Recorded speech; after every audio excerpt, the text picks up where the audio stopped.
Ya. Tibalah saatnya sekarang kita akan mendengarkan sedikit informasi mengenai COVID-19 second wave. Seperti yang kita ketahui bersama, Bapak Ibu, bahwa angka COVID-19 di Indonesia mengalami kenaikan kembali yang cukup signifikan. Nah, apa saja sih faktor yang mempengaruhi? Ya, mari saya perkenalkan terlebih dahulu narasumber kita yang pertama di sore hari ini, yaitu Dr. Daeng M. Fakih, SH.MH. Nah, izinkan saya memberikan profil singkat beliau terlebih dahulu. Jadi beliau adalah Ketua Umum Pengurus Besar Ikatan Dokter Indonesia atau PBID. Dan seperti yang dapat Bapak Ibu lihat di screen saat ini, di mana beliau telah menempuh pendidikan yang pertama adalah Fakultas Kedokteran Universitas Brawijaya Malang. Kemudian S1, Fakultas Hukum Universitas Jakarta. Dari Jakarta menuju Makassar, yaitu S2 Hukum Universitas Hasanuddin Makassar. Dan saat ini juga beliau sedang aktif di organisasi, yaitu Komite Internship Dokter Indonesia. Kemudian selanjutnya Badan Pengawas Rumah Sakit Indonesia. Kemudian Tim Kendali Mutu dan Kendali Biaya BPJS Pusat. Dewan Pembina Komisi Akreditasi Rumah Sakit. Dan Ketua Umum Pengurus Besar Ikatan Dokter Indonesia atau PBID. Beliau juga selalu menjadi narasumber di berbagai seminar, simposium, dan juga webinar di seluruh Indonesia. Wah, luar biasa sekali narasumber kita hari ini ya Bapak Ibu. Nah, tanpa berlama-lama lagi, langsung saja kita sambut Dr. Daeng M. Fakih.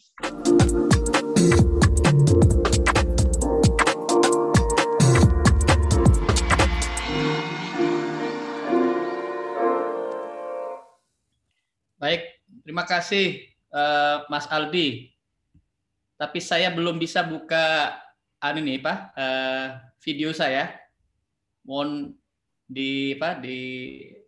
dibantu oleh kawan-kawan panitia supaya bisa membuka. Saya mencoba menyampaikan materi, saya share screen. Mohon dibantu Mas Aldi supaya bisa share screen dan supaya baik, Pak. Ya, baik. Dibantu oleh teman-teman FOH ya. Baik, ya. Sudah, Dok, boleh dicoba, Dok? Ya. Oke, ini share screen-nya sudah saya buka. Ya, baik. Sudah bisa dibuka, Dok. Sudah muncul screen-nya, Dok? Ya, baik. Jadi apa yang harus kita ketahui tentang COVID ini dan bagaimana sih nanti kita melakukan isoman yang aman dan nyaman. Baik, saya lanjut. Ini mungkin pengetahuan dasar ya, dan kawan-kawan sudah banyak tahu bahwa sebenarnya COVID itu adalah virus yang ada di binatang, tapi kemudian menginfeksi manusia karena kebetulan manusia punya reseptor di saluran pernapasannya yang gampang berkembang biaknya virus ini. Dan perlu diketahui sifatnya parasit, jadi merugikan, ya, menyebabkan manusia sakit. Dan di dalam saluran napas itu karena ada reseptornya, dia akan berkembang biak dan mereplikasi, ya, menggandakan dirinya, ya, cepat, sangat cepat menggandakan. Kemudian gejalanya beragam kalau sudah terkena, karena ini parasit, ya, merugikan, kemudian sakit, timbul gejala yang beragam. Yang paling banyak adalah gejala yang berkaitan dengan pernafasan, misalnya batuk, ya, riwayat demam, kemudian sampai sesak napas, sakit tenggorokan, pilek, dan ditambah gejala lain seperti sakit kepala, mual, ya, nyeri otot, ya, kemudian sakit perut, diare, ya, bahkan mual itu kadang ada. Jadi variasi sekali gejalanya.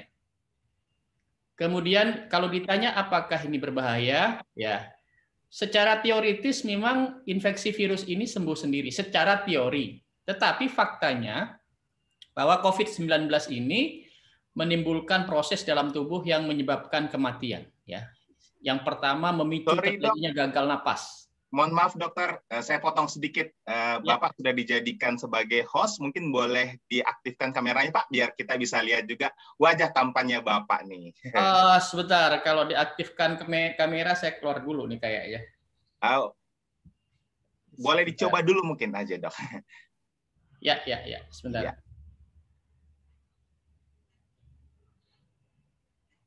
Sebentar ya. Ya harus keluar dulu kalau ini. Slide-nya ya, Atau Dok. saya lanjut ya, nanti setelah ini aja ya. Boleh kalau Ya, begitu. saya Silakan, lanjut. Dok.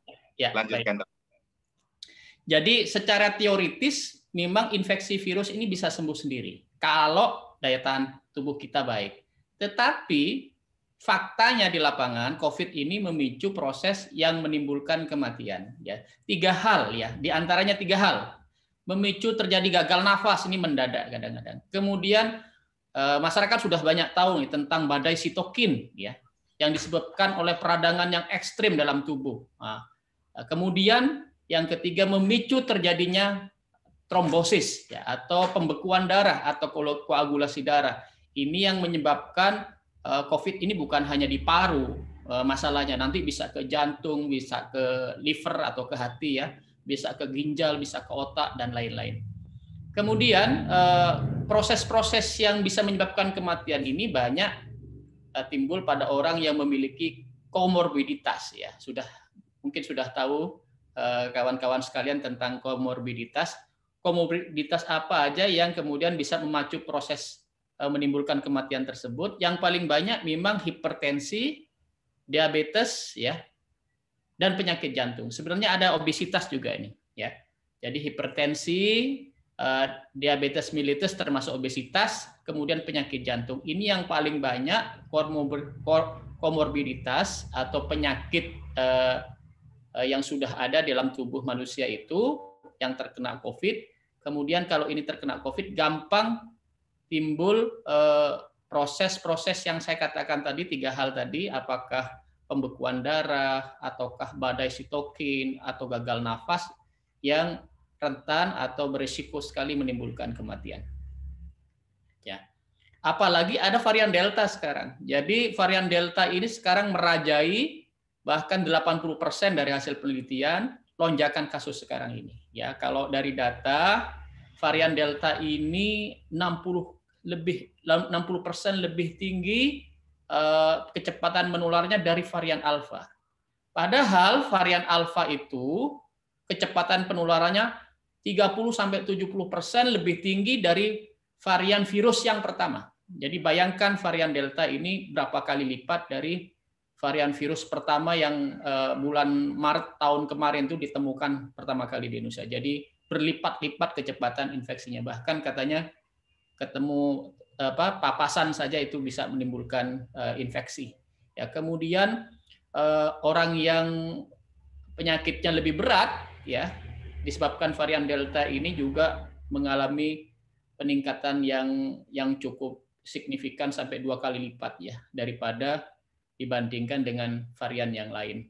Kemudian, nah ini varian Alpha juga banyak menyerang dewasa muda, tidak seperti varian yang lain ya. Dan relatif varian Delta ini terhadap antibodi lebih tahan sedikit daripada varian yang lain. Artinya dia bisa mengecoh antibodi manusia ya. Makanya kemudian dewasa muda ini gampang sekali terinfeksi.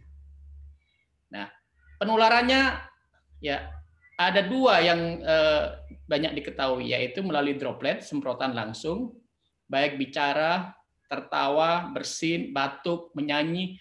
Bahkan ada yang mengatakan para ahli itu dengan hembusan nafas saja itu percikan bisa keluar pada orang-orang yang sudah sakit. Apakah sakit nanti tanpa gejala ringan, atau gejala berat. Jadi dengan aktivitas yang sederhana, bicara, tertawa, bersin, batuk, menyanyi, bahkan hembusan nafas bisa keluar. Atau penularannya melalui kontak erat. Dia karena bersentuhan ya. Karena bersentuhan atau tangan kita habis terkontaminasi, kemudian tangan kita menyentuh daerah mulut, hidung, atau mata. Nah, yang sekarang sangat dicurigai itu adalah penularan melalui aerosol. Aerosol ini serupa droplet, tetapi partikelnya yang dihembuskan ke udara itu kecil sekali. Ya, bisa mencapai mikron, bahkan 5 mikron. Sehingga karena partikelnya kecil, begitu dihembuskan ke udara tidak langsung jatuh. Ya, kalau droplet langsung jatuh, ya. Kecuali terkena badan kita ya, nempel ke muka orang yang kena semprot itu nggak jatuh, langsung masuk ke saluran napas. Tapi kalau tidak mengenai orang itu langsung jatuh ke bawah. Tapi aerosol ini tidak. Aerosol karena kecil partikelnya, dia masih bisa mengambang kira-kira kurang lebih 3 jam di udara. Ini yang kita khawatirkan, karena meskipun tidak bertemu dengan seseorang yang sakit, ya, di dalam ruangan itu kemudian dia bisa terhirup aerosol ini. Makanya untuk ruangan-ruangan yang tertutup, apalagi ber-AC, ini penularan dengan aerosol ini sangat-sangat kita khawatirkan. Nah, kemudian apa yang harus kita lakukan ya, dengan cara penularan seperti itu? Ada 3 hal yang harus kita perhatikan, yang perlu sangat kita perhatikan. Yang pertama adalah protokol kesehatan. Saya katakan, mungkin bukan hanya saya ya, seluruhnya sekarang termasuk pemerintah mengatakan protokol kesehatan itu harga mati, ya. Karena apapun varian virusnya, kalau protokol kesehatan kita ketat, maka virus itu tidak gampang masuk ke tubuh kita, ya. Sehingga memakai masker yang standar, bahkan sekarang disarankan double, kemudian mencuci tangan, ya, sebagai gaya hidup bersih dan sehat, atau seluruh badan kita itu bersihin dengan baik, kemudian membatasi mobilitas, menjaga jarak, menghindari kerumunan, itu sangat dipentingkan, ya, sangat perlu, ya. Itu harga mati untuk kita lakukan karena itu menyebabkan virus tidak gampang masuk ke tubuh kita. Termasuk ya karena tadi sangat dicurigai ada penularan lewat aerosol yang sangat membahayakan, itu sterilisasi rutin ruang dan tempat kerja kita itu penting sekali. Ya, sterilisasi perabot, ya, sterilisasi gadget, bahkan sterilisasi udara di ruangan itu penting sekali. Kemudian yang kedua yang perlu sangat diperhatikan adalah cepat kita melakukan vaksinasi, karena vaksinasi ini menimbulkan antibodi untuk imunitas protektif dalam tubuh kita. Semakin banyak yang memiliki antibodi, ya, bahkan mencapai herd immunity, maka semakin terproteksi kita dan virus tidak akan menular lagi. Otomatis virus karena tidak bisa menular lagi, dia akan mati. Ya. Kemudian yang ketiga, kalau kita terpaksa terinfeksi, cepatlah dirawat. Sebenarnya tidak boleh panik, ya masyarakat. Kalau terinfeksi, gejala ringan, masih ringan gejalanya, cepat dirawat. Karena apa? Karena kalau cepat dirawat, maka kita akan kemungkinan angka kesembuhan sangat tinggi. 80% lebih itu sembuh pasien COVID. Yang sekian persen, ya, yang 2, berapa persen itu meninggal, itu kebanyakan karena komorbiditas dan terlambat untuk dirawat. Perawatan itu bisa di rumah, ya, isoman atau di isoman terpusat atau isoman terkendali, atau kalau gejala sedang ke atas, ya, sedang, berat dan kritis, itu memang harus dirawat di rumah sakit. Nah, sekarang kalau bicara isoman, sebenarnya apa isoman itu dan untuk siapa? Ya. Isoman ini sebenarnya pada hakikatnya untuk 3 golongan atau 3 kriteria. Yang pertama, orang yang tanpa gejala atau kasus asimptomatik dinyatakan positif, ya, PCR-nya positif atau rapid antigennya positif dengan dengan pemeriksaan yang baik, itu harus dilakukan isoman. Kemudian gejala ringan harus dilakukan isoman. Yang ketiga, kontak erat harus juga dilakukan isoman. Kriteria kontak erat adalah orang yang pernah tatap muka atau paparan dengan orang yang dinyatakan positif pada radius yang mungkin 1 meter, ya, selama kira-kira 15 menit. Itu sudah dikatakan kontak erat. Atau sempat bersentuhan fisik dengan orang yang dinyatakan positif, atau dia pernah merawat pasien tanpa memakai APD yang standar. Ya. Merawat pasien di rumah sakit maupun merawat pasien atau mendampingi pasien pada saat isoman, kalau dia sempat tidak memakai APD, maka sebaiknya dia juga dilakukan isoman karena masuk kontak erat. Tetapi sekarang ada orang isoman yang terpaksa isoman karena orang tersebut tidak mendapatkan perawatan di rumah sakit. Ini sebenarnya nggak masuk kriteria, tapi karena sekarang rumah sakit penuh, tidak ada tempat lagi, terpaksa dia merawat sendiri di rumah. Tapi sebenarnya yang masuk kriteria isoman itu adalah OTG, gejala ringan, dan kontak erat.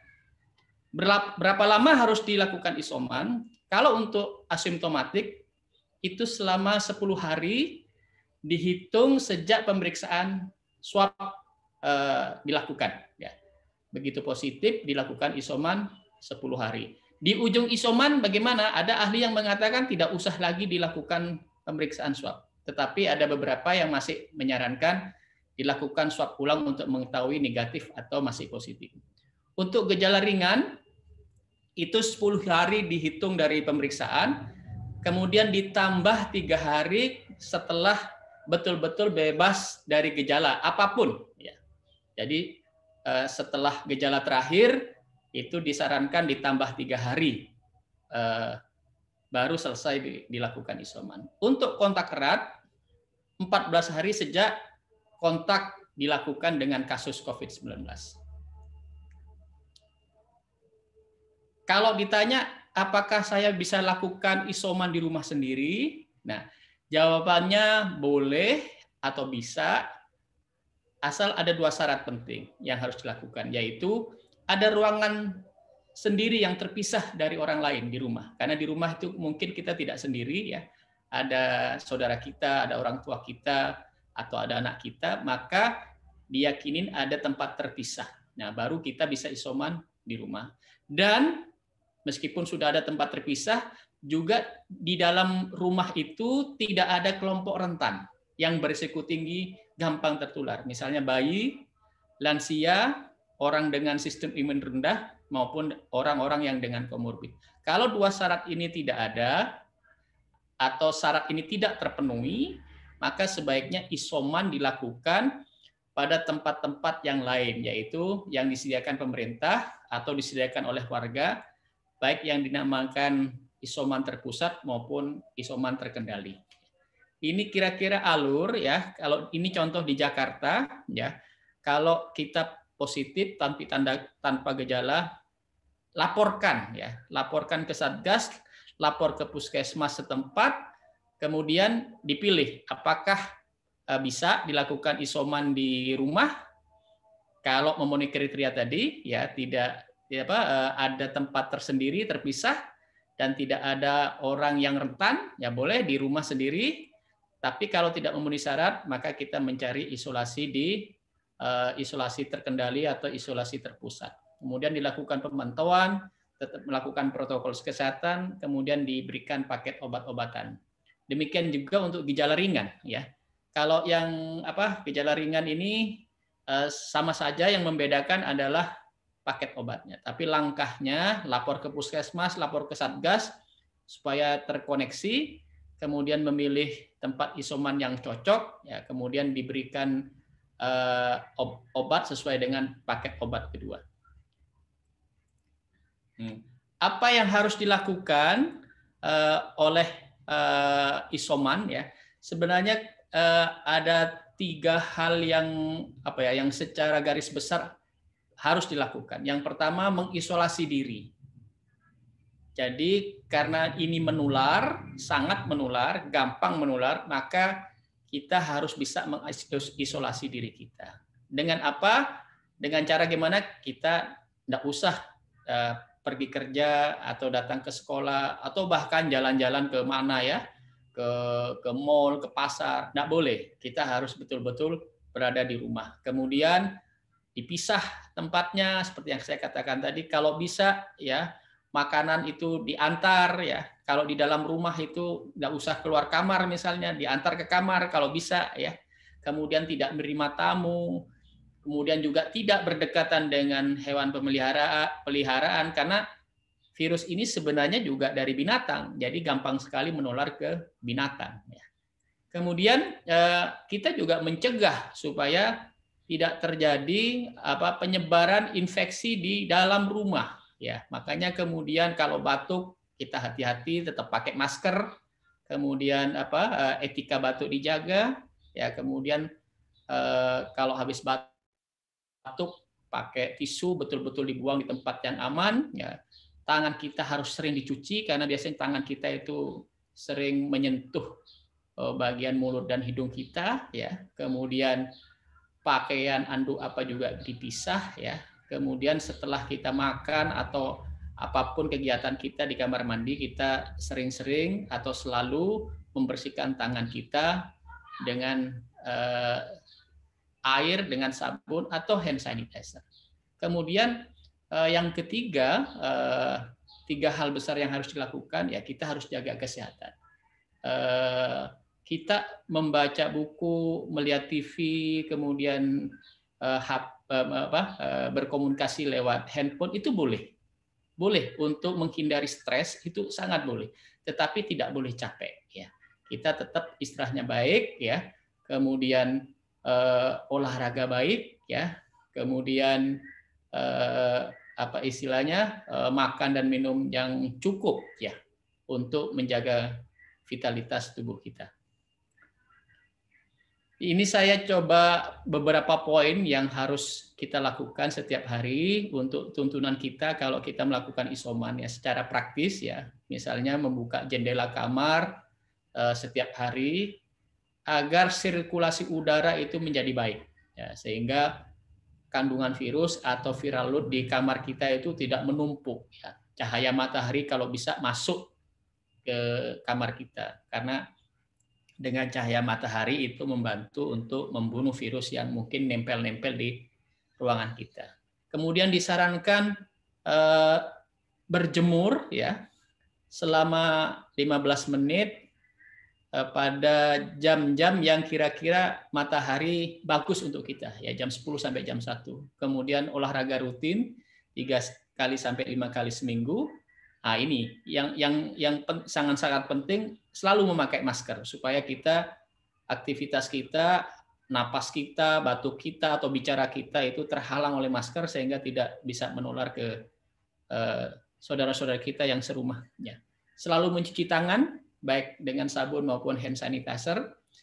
Kemudian makan kita tidak boleh diet ya, harus bergizi, proteinnya ditambah ya. Kurangi mungkin gula, kurangi garam, tapi proteinnya ditambah supaya sehat betul kita. Kemudian cucian kita apakah spray, alas bantal, ya, kemudian baju itu sebaiknya dipisah, ya. Kamar kita selalu dibersihkan, ya, karena pasti nempel-nempel itu ya yang dari percikan ludah kita atau dari bersin kita. Kemudian alat makan kita bersihkan, ya. Kemudian periksa suhu secara rutin, periksa saturasi oksigen secara rutin. Kemudian sekali lagi tadi tidurnya di kamar pribadi yang terpisah dari yang lain. Paket obat nih perlu diberikan paket obat karena ini memang diberikan pada orang-orang yang isoman. Kalau orang tanpa gejala, obat paket 1 itu hanya diberikan vitamin, ya. Vitamin D3 sekarang lagi ngetren ya. Ada yang mengatakan 400 sampai 1000, tapi para ahli mengatakan 5.000 sampai 10.000 per hari. Untuk orang yang sudah dinyatakan positif ya, meskipun tanpa gejala. Kemudian vitamin C 2 kali 500 mg, ya, dianjurkan juga multivitamin yang lain ya.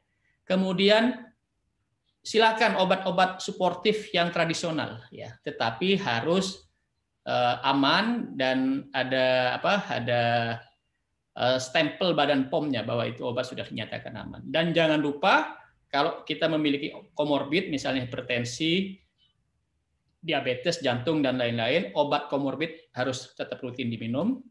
Nah, ini kalau isomannya dengan gejala ringan. Jadi obat paket pertama itu tetap diminum, ditambah 3 obat.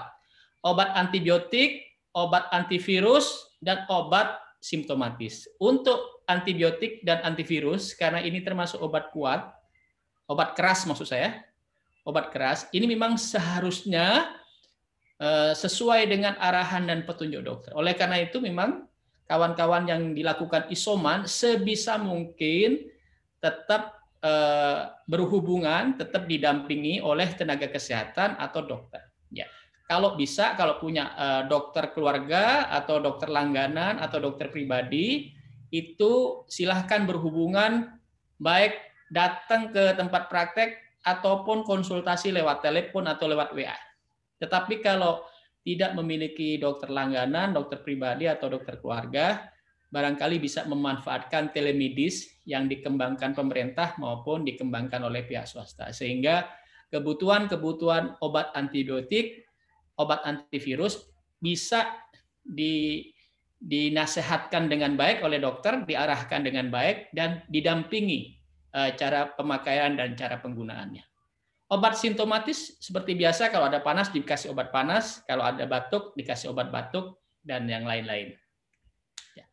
Nah, ini untuk keluarga dan pendamping, apa yang harus dikerjakan dalam rangka mendampingi saudara kita yang melakukan isoman.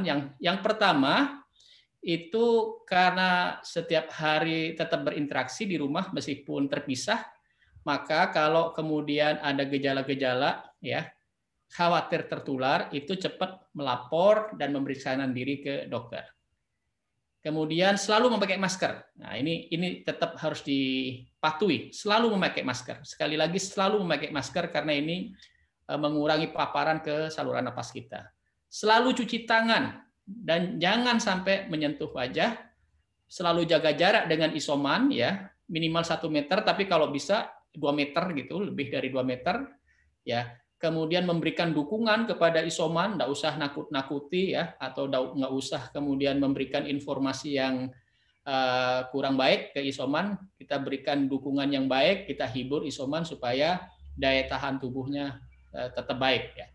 Kemudian perabot-perabot atau tempat-tempat seperti pegangan pintu, ya, kemudian pegangan di perabot-perabot yang lain, atau kalau ada pagar-pagar pegangan, itu seharusnya dibersihkan secara rutin karena kemungkinan itu akan sering disentuh oleh isoman. Ya, kalau sering disentuh, maka kemungkinan besar akan menularkan. Kemudian mencatat suhu 2 kali sehari. Ini yang dimaksud adalah baik suhu dirinya sendiri, ya, sebagai pendamping isoman, maupun suhunya isoman. Jadi mungkin yang memeriksa untuk isoman sendiri, tapi yang mencatat supaya ingat adalah pendampingnya. Kemudian membantu mencuci pakaian isoman, dan kalau mencuci itu dilakukan secara terpisah. Nah, kemudian kapan isoman itu harus mencari bantuan medis, ya. Tentunya jawabannya jika terjadi perburukan atau gejala bertambah berat. Seperti apa itu ciri-cirinya? Ciri-cirinya adalah sebenarnya kalau terjadi gangguan pada pernafasan sebenarnya. Jadi yang paling utama kalau terjadi gangguan pada pernafasan, ya. Karena apa? Karena seperti saya katakan tadi, yang di isoman itu kan biasanya orang yang tanpa gejala dan gejala ringan. Itu yang di isoman. Kalau di atas gejala ringan, yaitu gejala sedang, berat, dan gejala kritis, itu harus ke rumah sakit. Yang membedakan gejala ringan dengan gejala sedang itu adalah gangguan pernafasan, ya. Gangguan pernafasan itu petunjuk adanya radang di paru-paru atau pneumonia. Apa itu gangguan pada pernafasan? Sebenarnya yang pertama adalah nafas kita menjadi cepat, ya, di atas 24 kali per menit, ya. Atau meskipun tidak cepat, tidak pendek napasnya, tapi sudah terasa sesak, ya.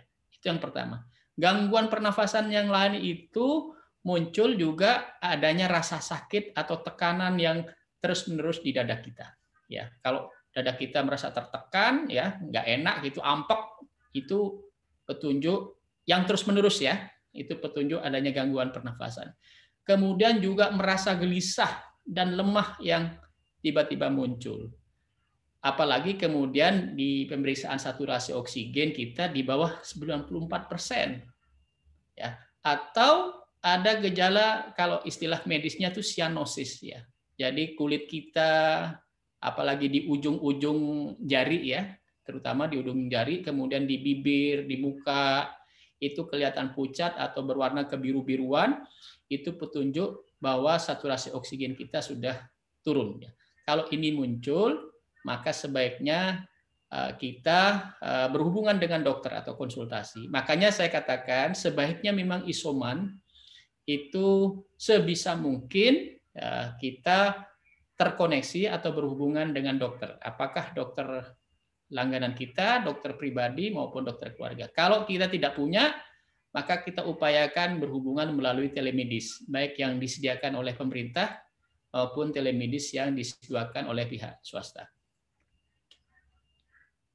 Ini yang terakhir, apa yang harus kita lakukan kalau sudah pulih ya? Yang pertama, kita periksakan penyakit komorbid kita. Ya, ini memang harus rutin komorbid, tetapi dengan adanya COVID ya, penyakit komorbid kita harus lebih diperiksa lagi karena apa? Takut penyakit komorbid ini didorong lebih parah lagi dengan adanya COVID. Kemudian olahraga rutin untuk menjaga imun supaya baik. Yang ketiga, protokol kesehatan meskipun kita sudah sembuh, ini harus tetap dijaga. Makanya protokol kesehatan ini harga mati, harus, karena COVID ini bisa sekali terpapar kembali, ya, reinfeksi sangat bisa. Kemudian cepat kita melakukan vaksinasi untuk memproteksi tubuh kita. Kemudian lakukanlah cek fungsi paru karena infeksinya ada di saluran napas. Kalau perlu dilakukan rehabilitasi fungsi paru, dan kalau kita istirahat lama ya karena apa? Karena banyak tidur, banyak berbaring, sebaiknya kita melakukan rehabilitasi fisik, baik yang kita lakukan sendiri dengan sering melakukan olahraga. Kalau perlu memang kita melakukan rehabilitasi fisik ke tenaga kesehatan atau tenaga medis. Mungkin itu yang dapat saya sampaikan. Terima kasih, Mas Aldi, saya kembalikan. Baik, terima kasih banyak Pak Dr. Daeng. Dok, nah seperti janji dokter tadi nih, mungkin pengen aktifin kameranya ya, sambil kita nunggu Dr. Daeng mengaktifkan kameranya ya. Mungkin saya sedikit merekap nih apa yang tadi sudah disampaikan oleh Dr. Daeng ya. Bapak Ibu pasti sudah tahu bahwa bahaya COVID ini bukan hanya pada saat kita terkena COVID, bahkan setelahnya ya, itu pasca COVID ya. Komorbiditas yang tadi mungkin kalau dilihat ya tadi ada angka-angkanya tuh ya. Yang tertinggi saya lihat hipertensi, ya kemudian yang kedua kalau nggak salah diabetes ya dok ya. Nah terus varian Delta ini juga tuh lebih tinggi tingkat penularannya dibanding yang sebelum-sebelumnya. Ya makanya dari itu kita harus wajib dan selalu kita mengingatkan untuk Bapak Ibu selalu menggunakan masker. Ya ini untuk memproteksi kita dari luar ya. Dan untuk memproteksi kita dari dalam ya kita disarankan untuk berjemur 10 sampai 15 menit di bawah sinar matahari langsung ya, mungkin sekitar pukul 10 sampai pukul 13 siang ya dokter ya. Dan selalu juga berolahraga, ini penting banget nih untuk memproteksi kita dari dalam. Ya, nah tadi kita sudah dengarkan ya presentasi mengenai COVID-19 second wave atau gelombang kedua COVID-19 ini. Nah sekarang saya mengintip nih dok di kolom pertanyaan nih, ada beberapa pertanyaan yang masuk ya. Saya mungkin akan membacakan pertanyaan-pertanyaan dari Bapak Ibu, tapi sambil menunggu pertanyaan-pertanyaan yang lain lagi, saya juga punya pertanyaan ini dok. Ya, saya punya pertanyaan. Pertama dok, ya 2 aja dulu saya tanyain ke dokter deh. Ya, pertama nih dok, Indonesia kan sudah melakukan prokes nih dok ya. Kita tahu kita wajib masker ya, masuk di mana-mana, kemana-mana itu tidak akan dilayani kalau tidak menggunakan masker. Terus di tempat-tempat tertentu, di titik-titik tertentu diadakan vaksinasi. Ya walaupun mungkin belum maksimal, ya namun apakah ada faktor lain yang berperan besar juga dalam tingginya angka COVID-19 di Indonesia yang harus ditelusuri lebih dalam nih dok? Silakan dok. Ya sebenarnya begini Mas Aldi, jadi kenapa lebih sangat tinggi ya di Indonesia itu atau bahkan di dunia ya, lonjakan-lonjakan itu sering terjadi ya. Kalau saya bilang yang pertama itu karena faktor virusnya. Virusnya ini secara karakteristik itu gampang sekali mutasi, sering sekali mutasi. Dan setiap mutasi melahirkan varian yang lebih cepat infeksi.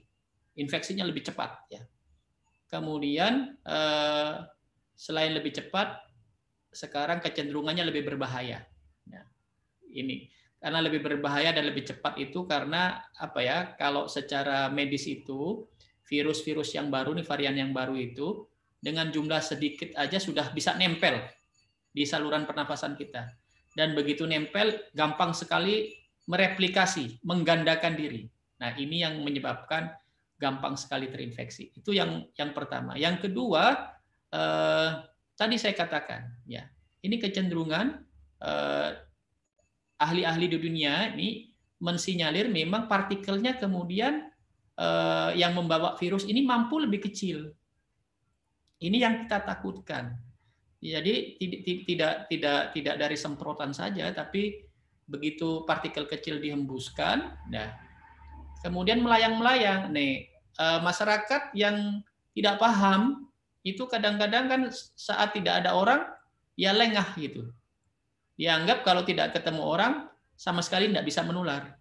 Padahal mungkin 30 menit yang lalu itu di situ ada orang yang sakit dan sempat menghembuskan aerosol di tempat itu, terutama di ruang tertutup ya, karena di ruang tertutup itu udaranya kan nggak kemana-mana, berputar di situ. Nah, dia beranggapan mungkin karena tidak ada orang ya tidak mungkin ada penularan. Padahal mungkin 30 menit sebelumnya sudah ada orang dan sempat mengeluarkan aerosol tadi. Ini yang kita takutkan. Ya. Yang ketiga, karena memang kasus OTG ini banyak sekali, Mas Aldi. Ya, dan OTG ini kecenderungannya tidak bisa teridentifikasi berapa orang, ya, kemudian siapa saja. Dan kalau kita jujur, mengendalikan OTG ini gimana caranya ya? Susah sekali. Karena jumlahnya 50% lebih dari kasus OTG. Inilah yang dikatakan silent killer sebenarnya. Kawan-kawan OTG ini, orang tanpa gejala, ini tidak merasa dia sakit. Karena tidak merasa sakit, dia ya kemana-mana. Nah, makanya kesadaran untuk isoman bagi OTG ini penting sekali, supaya dia tidak pergi kemana-mana menularin. Nah, orang yang didekati, Mas Aldi, itu juga nggak sadar bahwa yang bersangkutan itu sakit. Gitu.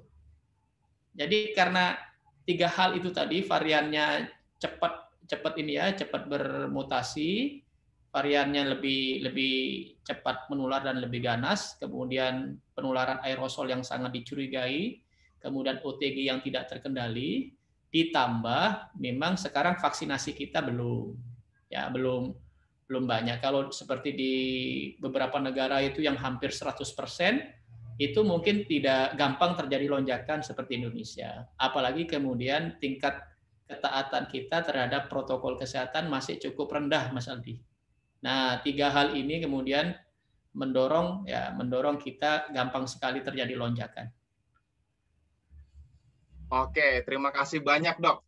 Nah, di sini saya lihat nih ada lumayan banyak pertanyaan-pertanyaan juga dari Bapak Ibu hadirin sekalian ya. Cuma mungkin kita akan menemukan jawabannya mungkin di sesi-sesi berikutnya karena belum sampai di sini ya. Masih ada lagi pembicara-pembicara kita yang lain.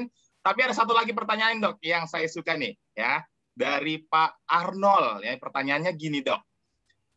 Penyakit vital apa saja yang dapat pasien alami setelah pulih dari COVID-19? Nah, Dok, silakan, Dok. Ya, ini juga harus diketahui masyarakat. Makanya saya katakan, masyarakat sebenarnya tidak usah panik.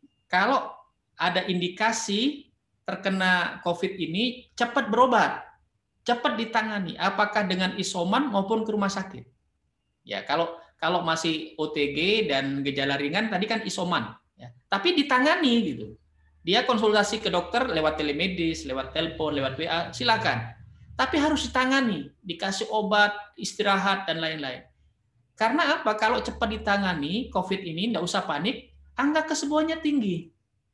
Nah, tapi kalau terlambat ditangani, itu proses perburukan akan cepat terjadi. Jadi kalau terlambat, atau kita tidak peduli begitu, atau flu biasa, atau apa, itu kemudian gampang terjadi perburukan, Mas Aldi. Nah, kalau terjadi perburukan, yang kita takutkan tadi yang saya katakan, Mas Aldi, ada 3 proses yang terjadi dalam tubuh kita yang membahayakan. Yang pertama, timbul gagal napas. Nah, kalau sampai kita terjadi perburukan, timbul gagal napas, maka nanti setelah sembuh masih ada sisa-sisa itu gangguan pernafasan kita, ya. Jadi apa ya? Sama dengan kita kalau habis luka begitu di bagian badan kita, ada orang yang kecenderungan kemudian timbul semacam scar ya. Jaringan parut gitu. Itu bisa timbul di paru-paru kita kalau paru-paru kita terinfeksi parah, apalagi sampai sempat timbul gagal napas ya. Jadi di paru-paru itu bisa terjadi komplikasi meskipun kita sudah sembuh ya. Yang kedua, kalau terjadi yang saya katakan tadi inflamasi atau peradangan ekstrim ya, atau badai sitokinin, sitokin atau terjadi penggumpalan darah, itu kan sifatnya sistemik karena ada di saluran darah itu. Jadi semua organ penting bisa kena, Mas Aldi.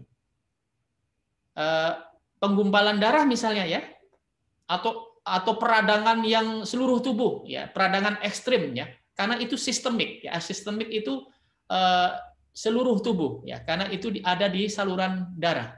Jadi baik peradangan ekstrim maupun penggumpalan darah itu seluruh tubuh. Kalau itu yang kena organ otak, itu bisa terjadi penyakit di otak, yaitu misalnya seperti stroke ya. Apakah ringan atau sedang? Itu bisa terjadi. Kalau itu terjadi di jantung, jantung juga akan kena.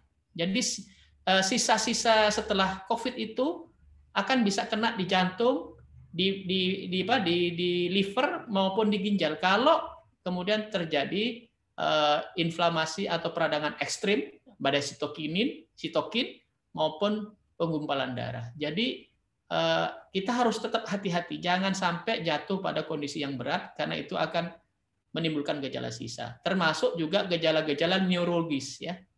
Misalnya ya yang saya sedih kadang-kadang meskipun dokter ya, ada yang sudah sampai infeksinya berat itu ternyata menimbulkan gejala sisa di mata. Jadi terus berair ya, terus seperti sakit di mata padahal sudah dinyatakan sembuh. Jadi tetap gejala sisa itu ada, itu namanya gejala neurologis. Ada juga yang timbul gejala gangguan mental ya, meskipun gangguan mentalnya tidak berat, tapi itu kan gangguan cemas, gangguan depresi, itu kan kasihan sekali kalau timbul seperti itu. Jadi sekali lagi kita jangan meremehkan COVID ya. Jangan percaya hoak-hoak yang mengatakan COVID itu tidak ada, tidak bahaya gitu. Bahkan sekarang bukan hanya bahaya COVID-nya sendiri sampai menimbulkan kematian, tapi yang sembuh pun menimbulkan gejala sisa, bahkan di gejala sisa itu di organ-organ tubuh kita yang sangat penting. Itu Mas Aldi. Oke, waduh, terima kasih banyak ya dokter ya. Saya jadi perlu was-was juga akhirnya ya. Nah, untungnya saya sih agak pede karena saya suka berolahraga, Dok. Ya, setidaknya bisa meminimalisir ya, Dok ya. Tapi kita semoga berdoa semoga semuanya cepat berlalu, kita tetap sehat, tidak ada lagi yang terkena COVID terutama yang hadir sore hari ini. Ya. Oke, terima kasih banyak dokter. Ya, mungkin cukup itu saja. Kami mohon maaf tidak bisa mungkin menjawab semua pertanyaan langsung saat ini, tapi beberapa saat saya yakin beberapa pertanyaan dari Bapak Ibu semua itu akan terjawab. Oke, maka dari itu mungkin pesan saya nih, kita harus terus update mengenai informasi-informasi COVID-19. Ya, salah satunya dengan menghadiri acara-acara seperti yang diadakan oleh AIA saat ini. Oke, nah sekali lagi terima kasih banyak Dr. Daeng ya untuk insight barunya ini. Ya, terima kasih banyak dokter. Dan buat Bapak Ibu semuanya jangan kemana-mana dulu. Ya, karena setelah ini acara kita masih berlanjut ke Medix Talk Show bersama Dr. Mona Jantani, Medix Personal Medical Management Doctor. Nah, di sini kita akan mengupas bagaimana Medix membantu pasien COVID-19. Oke, wah menarik dong ya. Berikut saya infokan profil singkat dari Dr. Mona. Seperti yang terlihat di screen Bapak Ibu saat ini, 1, 2, 3. Iya. Nah, jadi beliau telah menempuh pendidikan sebagai berikut nih ya. Ada di Doctor of Medicine, University of Indonesia. Ya, kemudian Advanced Medical Science, University of Melbourne. Kemudian PGDIP, Genomic Medicine and Healthcare, University of South Wales. Kemudian pengalaman-pengalaman beliau juga ya di RSU Hermina Kemayoran sebagai Senior Medical Officer. Kemudian Ekman Institute of Molecular Biology sebagai Medical Officer. Nah, luar biasa banget. Pasti Bapak Ibu sudah tidak sabar ingin mendengarkan sesi talk show yang akan dibawakan beliau. Tidak berlama-lama lagi, langsung saja kita sambut Dr. Mona.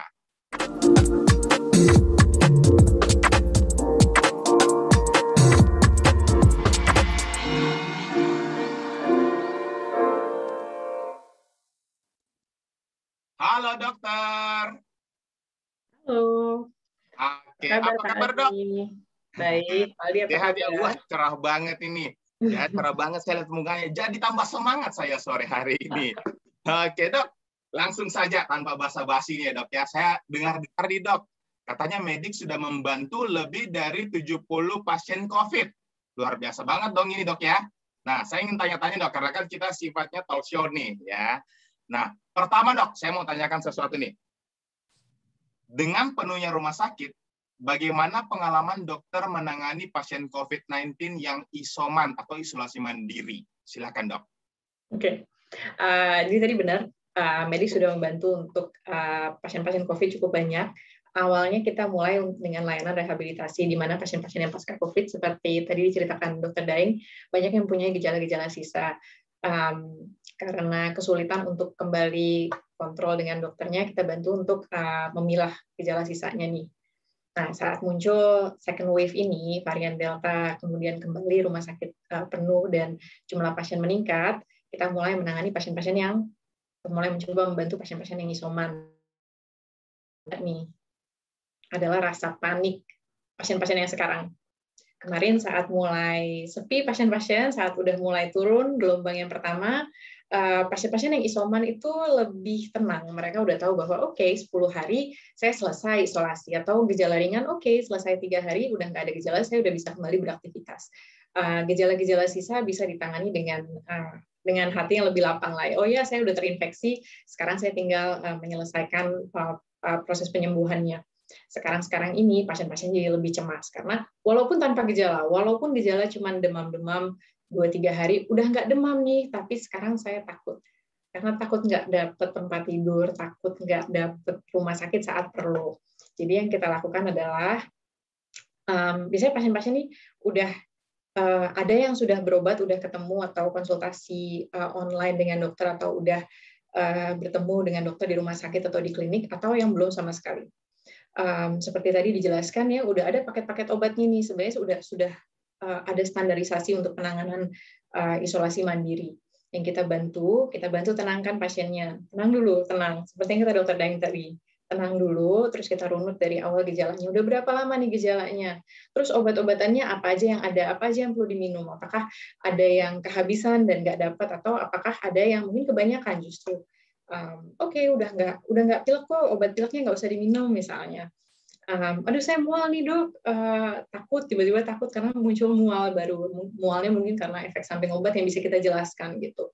Terus kita bantu juga untuk pemeriksaan, misalnya pasiennya punya alat saturasi di rumah, bisa dilakukan yang namanya 6-minute walk test untuk melihat kira-kira ada kemungkinan nggak untuk desak dalam beberapa hari ke depan, sehingga mereka mungkin butuh perawatan rumah sakit, ya, jadi perlu cari bed.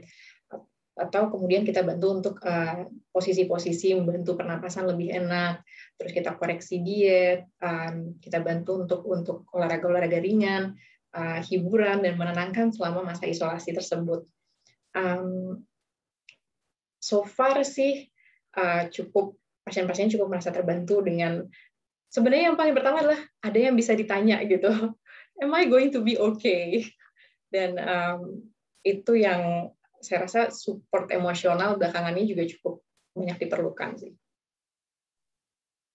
Oke, siap. Nah, artinya secara medis kita sudah punya pengalaman dan kita sudah tidak perlu khawatir lagi, ya dok. Ya, nah ini saya punya pertanyaan kedua lagi nih dok. Ya, menurut dokter, apakah pasien COVID-19 yang ditangani biasanya lebih membutuhkan bantuan dari sisi medis atau dari sisi emosional, dok? Silakan, dok. Rata-rata butuh bantuan dari sisi medis pastinya. Tapi banyak juga yang butuh support emosional, tadi seperti yang saya sebutkan ya. Kayaknya sekarang semakin kemari semakin tinggi kebutuhan emosionalnya sih. Oke. Dan berarti ini ditangani juga oleh medis dong ya, dok ya? Ya. Iya. Kebanyakan memang pasca COVID, seperti tadi Dokter Daeng juga cerita, pasca COVID kadang-kadang muncul gangguan-gangguan seperti rasa cemas. Yang paling sering pasca COVID itu adalah kesulitan tidur yang disebabkan antara karena rasa cemas atau karena isolasi yang lama ya, yang mengganggu. Kita sebagai manusia adalah makhluk sosial. Kalau misalnya kita harus diisolasi di rumah sakit untuk jangka waktu yang mungkin lebih dari 10 hari, kadang-kadang 2 minggu, kadang-kadang 3 minggu, mungkin pasien lain di ruangan lain, kemudian ada yang meninggal dunia, atau ada bunyi-bunyi suara-suara rumah sakit yang bikin suasana jadi tidak tentram. Pulang ke rumah pun masih terbawa rasa takut ini, sehingga kadang-kadang banyak yang punya gangguan macam-macam lah. Yang paling sering sih biasanya sulit tidur, sulit konsentrasi, sehingga kita bantu untuk walk you through, kita bahas lagi nih, kenapa nih asal rasa cemasnya dari mana.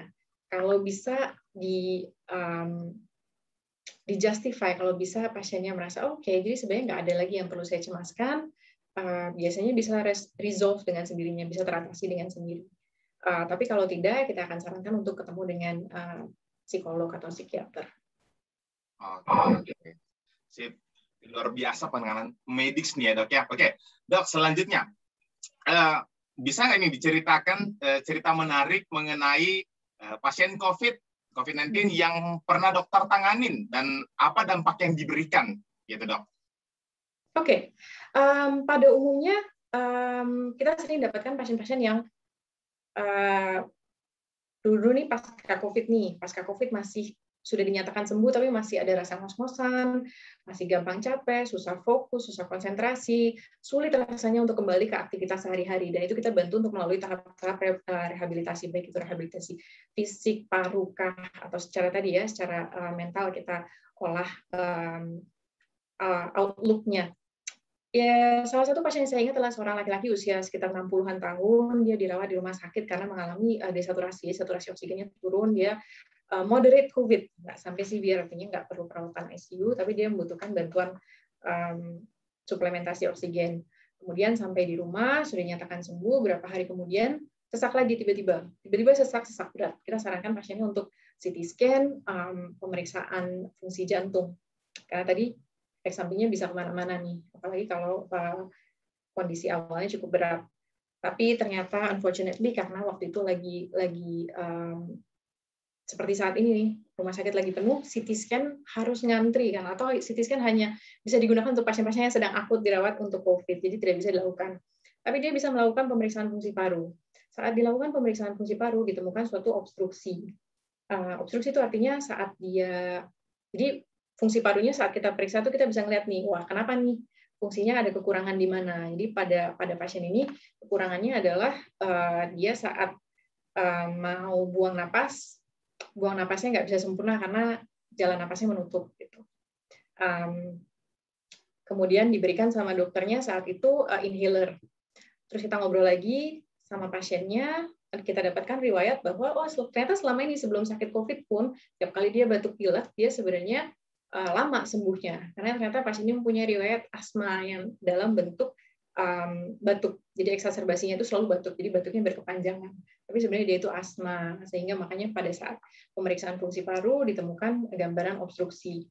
Jadi kita bahas nih sama pasiennya, Pak, Bapak ini punya asma loh, jadi memang cenderung gambar fungsi parunya saat ke-trigger dengan suatu infeksi akan mengalami eksaserbasi asmanya ini, jadi terjadi obstruksi, sehingga dia harus menggunakan inhaler selama 3 bulan untuk menenangkan eksaserbasi yang sekarang. Dengan penjelasan seperti itu, pasiennya jadi mengerti, dan dia pun semakin mengerti tentang kondisinya sendiri, bahwa selama ini dia pikir bahwa dia tidak punya komorbid, tapi ternyata beliau mempunyai komorbid asma. Cukup baik setelah menggunakan terapi yang sesuai, sesaknya hilang, dan sudah kembali ke aktivitas seperti biasa. Yang menarik mungkin untuk pasien ini selain dari kondisinya yang awalnya tidak diketahui bahwa dia punya komorbid, kemudian diketahui dan bisa diterapi, dokter yang menangani pada saat beliau sakit, pada saat pertama masuk ke rumah sakit, unfortunately meninggal karena COVID, sehingga terputuslah jalur penanganannya itu.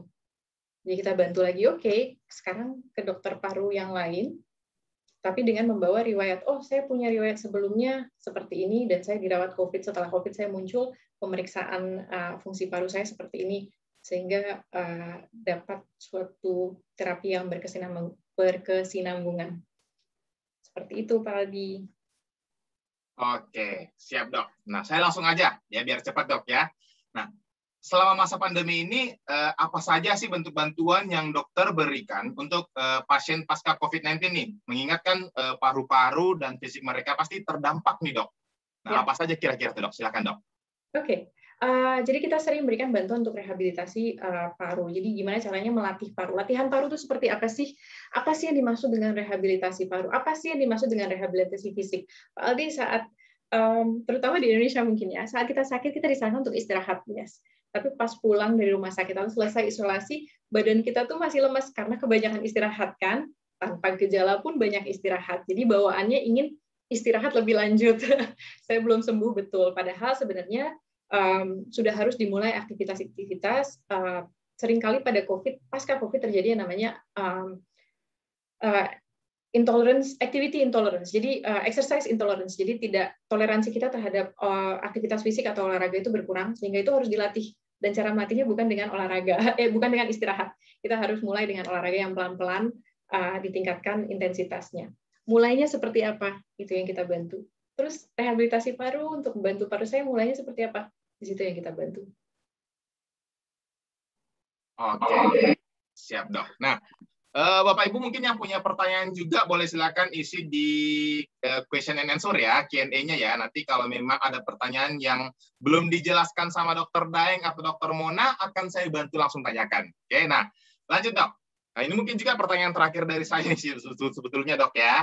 Nah, apakah menurut dokter dengan di era digital kita ini itu mempermudah bantuan bagi pasien, khususnya dengan terbatasnya kapasitas rumah sakit kita saat ini, Dok? Gimana tuh, Dok? Pasti. Kita sangat beruntung bahwa pandemi terjadi di saat kita punya akses online, akses telepon yang begitu canggih sekarang, bisa konsultasi online. Di Indonesia itu, kalau data dari WHO tahun 2019, rasio dokter ke populasi itu 1:10.000. Jadi satu dokter itu harus bisa menangani 10.000 pasien, dia harus responsible terhadap 10.000 pasien. Kalau di Singapura perbandingannya itu 1:400, kepegang lah ya. Kalau di Indonesia 1:10.000 yang mana kepegang. Gitu. Belum lagi banyak-banyak masyarakat yang berada di daerah yang sulit untuk ke fasilitas kesehatan. Jadi ini mungkin suatu silver lining yang bisa didapatkan dari pandemi ini, bahwa telekonsultasi ini merupakan suatu alat, suatu fasilitas yang akan sangat-sangat membantu saat ini dan ke depannya. Semoga nanti saat pandemi sudah teratasi, jumlah pasien sudah tidak terlalu banyak dan bisa diatasi dengan baik, semoga bisa terus berlanjut yang namanya telemedicine ini, agar bisa melayani semua orang-orang yang butuh, yang tidak bisa ke fasilitas kesehatan. Tentunya akan butuh suatu koordinasi multi kementerian ya. Di Kominfo pun harus membantu, BPPN pun harus membantu, sehingga semua orang bisa mendapatkan pelayanan kesehatan yang diperlukan, yang bisa dilakukan dari rumah. Pastinya tidak menggantikan kebutuhan fasilitas kesehatan tempatnya ya, karena apalagi untuk pasien-pasien emergensi pastinya tetap harus ke rumah sakit, tetap harus ke klinik, puskesmas dan lain sebagainya. Tapi selama bisa ditangani atau diberi advice di rumah, itu akan sangat membantu orang-orang yang tadinya akan telat dirawat. Oke, siap. Terima kasih banyak, Dok. Dok, mungkin satu lagi ya, dari peserta nih. Saya langsung cepat aja. Pasien sudah swab PCR negatif, terakhir di rumah sakit, sekarang di rumah sebelum pulang. Ya, dari rumah sakit mengingatkan untuk tetap memakai masker dan prokes di rumah selama 14 hari ke depan, lalu melakukan swab mandiri. Nah, kembali karena sangat rentan tertular kembali. Apakah ini benar, Dok? Artinya kalau orang sudah pernah kena, apakah rentan lah, Dok? Gitu. Oke. Apakah rentan tertular kembali orang yang sudah pernah kena? Ini pertanyaan yang sulit dijawab. Biasanya pada orang-orang biasa, orang-orang sehat yang sudah terkena infeksi COVID, mereka akan mempunyai natural immunity, akan punya imunitas sendiri yang akan memproteksi paling tidak untuk 6 bulan ke depannya. Bisa terinfeksi ulang, tapi mungkin untuk 6 bulan pertama resikonya kecil. Tetapi ada orang-orang juga yang punya imunitas yang rendah. Bisa karena bawaan, bisa karena sedang mendapatkan kemoterapi, bisa karena hal-hal yang lain. Dan untuk pasien-pasien dengan imunitas yang rendah, kita nggak tahu pastinya. Apakah 6 bulan itu tetap sama, atau dia dalam beberapa bulan pun bisa terinfeksi kembali karena imunitasnya tidak terbangun. Itu kita tidak bisa tahu. Jadi tiap pasien akan beda-beda. Oke, artinya berarti kita tetap harus sekali lagi menjaga protokol kesehatan dan terus berolahraga ya Bapak Ibu ya. Oke, Dok, sebelum dokter menonaktifkan kameranya atau videonya, mungkin ada satu hal mau disampaikan lagi, pesan mungkin buat para hadirin sekalian? Pesannya tetap sama saya rasa. Jalankan prokesnya, jaga jarak, pakai masker, cuci tangan, jangan sentuh wajah. Kalau bisa, sebisa mungkin jangan ke tempat ramai, jangan ke rumah. Oke, mantap. Terima kasih banyak, Dokter Mona. Kalau bisa divaksin, vaksinasikan. Oke, segera vaksin ya. Segera cari tempat vaksin. Oke, sekali lagi terima kasih banyak buat sharingnya Dokter Mona. Sehat selalu ya, Dok ya. Pak Aldi, terima kasih. Terima kasih kembali. Wah, luar biasa sekali ya Bapak Ibu. Kita sudah dapat insight baru lagi nih mengenai COVID-19 second wave ya, dan penanganan medis terhadap COVID-19 ya, lewat presentasi dari Dr. Daeng dan juga Dr. Mona. Nah, rasanya tidak lengkap ya Bapak Ibu jika kita tidak mendengarkan langsung dari survivor COVID-19 nih. Nah, maka dari itu di sore hari ini ya, sesi sore hari ini saya juga kedatangan tamu spesial. Nah, beliau adalah seorang penyintas COVID-19 yang akan memberikan informasi mengenai kondisinya saat terkena COVID-19 ya, dan sedikit testimoninya mengenai bagaimana medis membantu beliau dan keluarganya. Nah, selama menjalani perawatan isoman di rumah ya. Langsung saja saya panggilkan Bapak Derajat Rizky Pratama.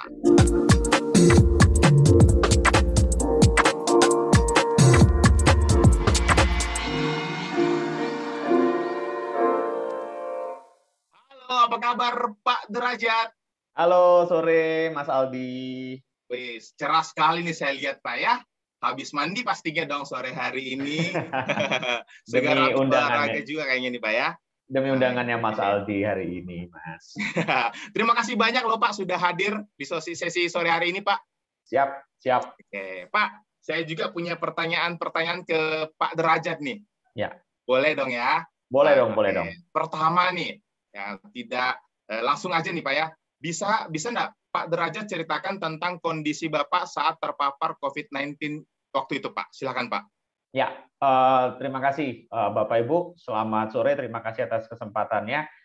Jadi saya terkena COVID itu tahun lalu, sekitar Oktober 2020, dan itu saya ingat banget waktu itu pulang kerja itu saya rasa kayak rasa capek banget, dan kemudian berlanjut dengan demam, berlanjut dengan pusing pada saat itu, dan besoknya udah langsung ketambahan batuk-batuk, ketambahan demamnya makin tinggi, dan rasanya juga badan nggak enak semua, capek semua, dan itu kurang lebih di 3 hari pertama. 3 hari pertama itu saya seperti itu, Mas Aldi. Jadi lebih banyak ke batuk, kemudian pusing dan demam, serta pada saat itu juga mual-mual.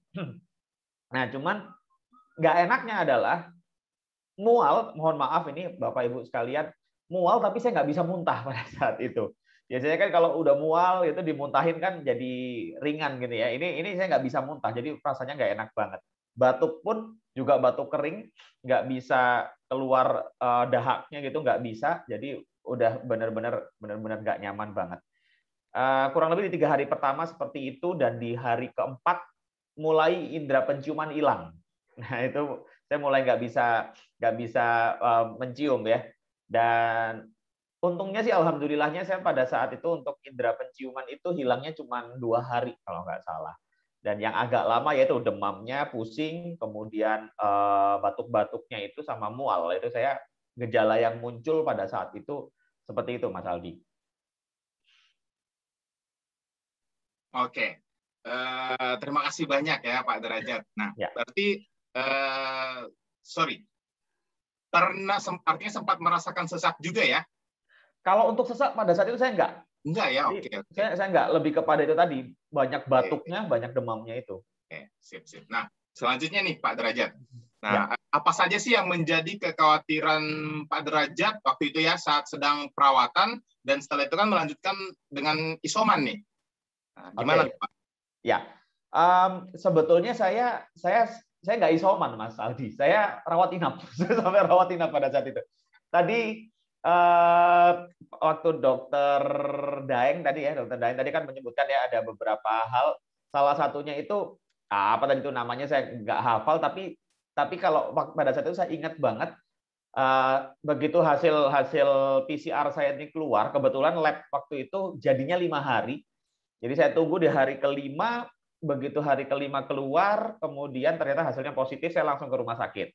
Karena saya ingin jaga jarak langsung dengan anak-anak, ada anak kecil di rumah 2 orang kan. Jadi saya langsung ke rumah sakit, saya langsung rawat inap, saya langsung ke UGD-nya pada saat itu dan mereka ambil darah terlebih dahulu. Selang berapa jam itu 1 jam kurang lebih. Saya diputuskan rawat inap. Ternyata besoknya itu saya dikabarin bahwa saya ini ada pengentalan darah. Tadi kalau bahasanya dokter Daeng, saya mohon maaf, saya lupa. Tapi itu saya terjadi pengentalan darah. Dan ternyata di situ yang berbahaya. Karena di awal-awal COVID terjadi, kata dokternya pada saat itu, banyak yang akhirnya tutup usia, itu karena keluputan untuk melihat si kekentalan darah ini, pengentalan darahnya ini. Jadi karena hal tersebut makanya saya rawat inap. Rawat inap kurang lebih 10 hari, 11 hari dan kurang lebih udah di hari-hari sekitar hari ke-8 mungkin ya. Di hari ke-8 ini kan kebetulan saya dan keluarga, bukan hanya istri ya. Saya dan keluarga ini kan untuk manfaat rawat inap rumah sakitnya kan di-cover oleh AIA, Pak Aldi, dan saya ingat pada saat itu bahwa ini juga ada pengcoveran untuk Medix dan saya diceritain kan bagaimana positifnya Medix, bagusnya Medix seperti apa. Ya saya coba aja, saya tanya ke Medix dan karena gini, pada saat itu saya dengarnya kan rawat inap itu paling 10 hari, 14 hari, apalagi kalau nggak yang parah, dan alhamdulillahnya pada saat itu saya merasa tidak parah. Karena di rumah sakit pun juga ya saya ya udah tinggal ngagoler aja, tiduran gitu kan, berarti kan tidak terlalu parah. Jadi harusnya nggak terlalu lama lagi udah keluar dari rawat inap. Jadi udah saya coba tuh kontak Medix karena saya bingung aja apa yang harus dilakukan setelah nanti keluar dari rumah sakit itu. Perawatan lanjutannya terus gimana. Jadi itu ada beberapa hal kepikiran yang ya ini kan penyakit serius nih, lagi mendunia ini penyakit.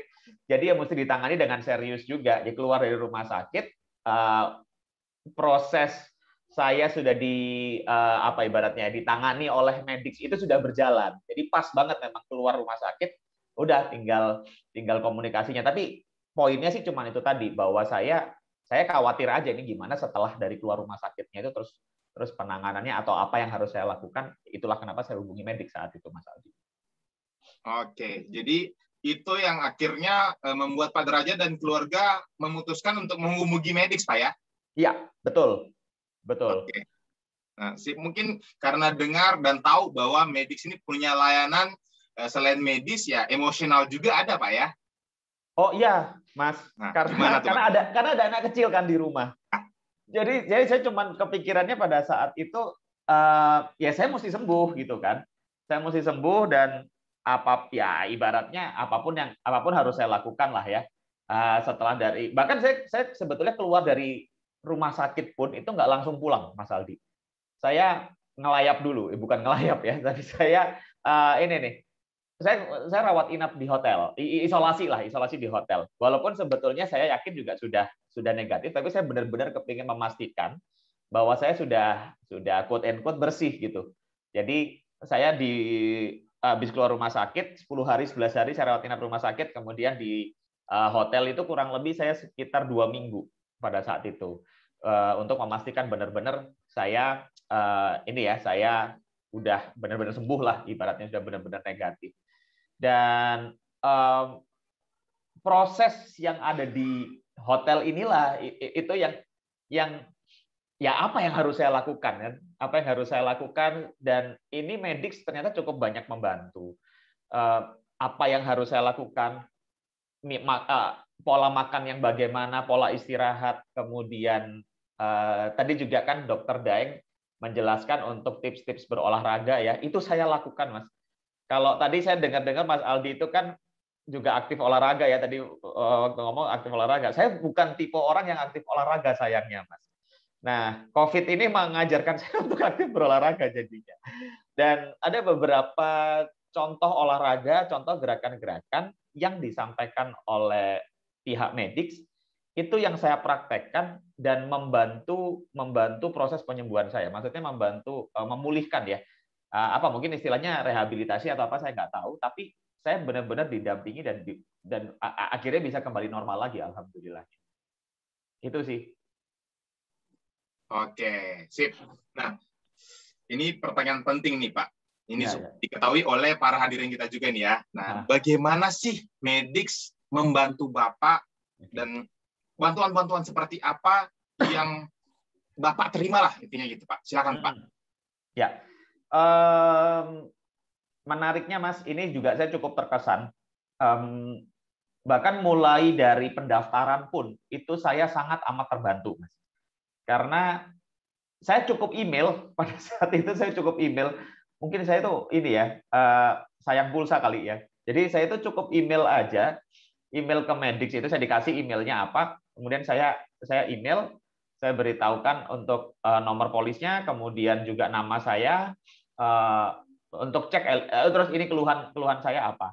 Saya kasih nomor handphone saya juga. Besoknya, saya lupa besoknya atau hari H-nya gitu ya. Pada saat itu saya ingat masih di rumah sakit kok. Pokoknya saya terus kemudian dihubungi. Jadi saya nggak repot-repot saya yang harus telepon, saya nggak repot-repot yang harus keluar biaya pulsa, biaya telepon. Saya cukup email dan mereka yang telepon balik ke saya dan mereka udah sisanya udah saya didata, kemudian prosesnya juga nggak lama, mereka cuma tanya data-data saya aja, terus juga ya kayak validasi KTP begitu, udah kok simple banget. Dan setelah itu begitu sudah apa istilahnya mereka tuh bilangnya open case ya, setelah sudah open case gitu, saya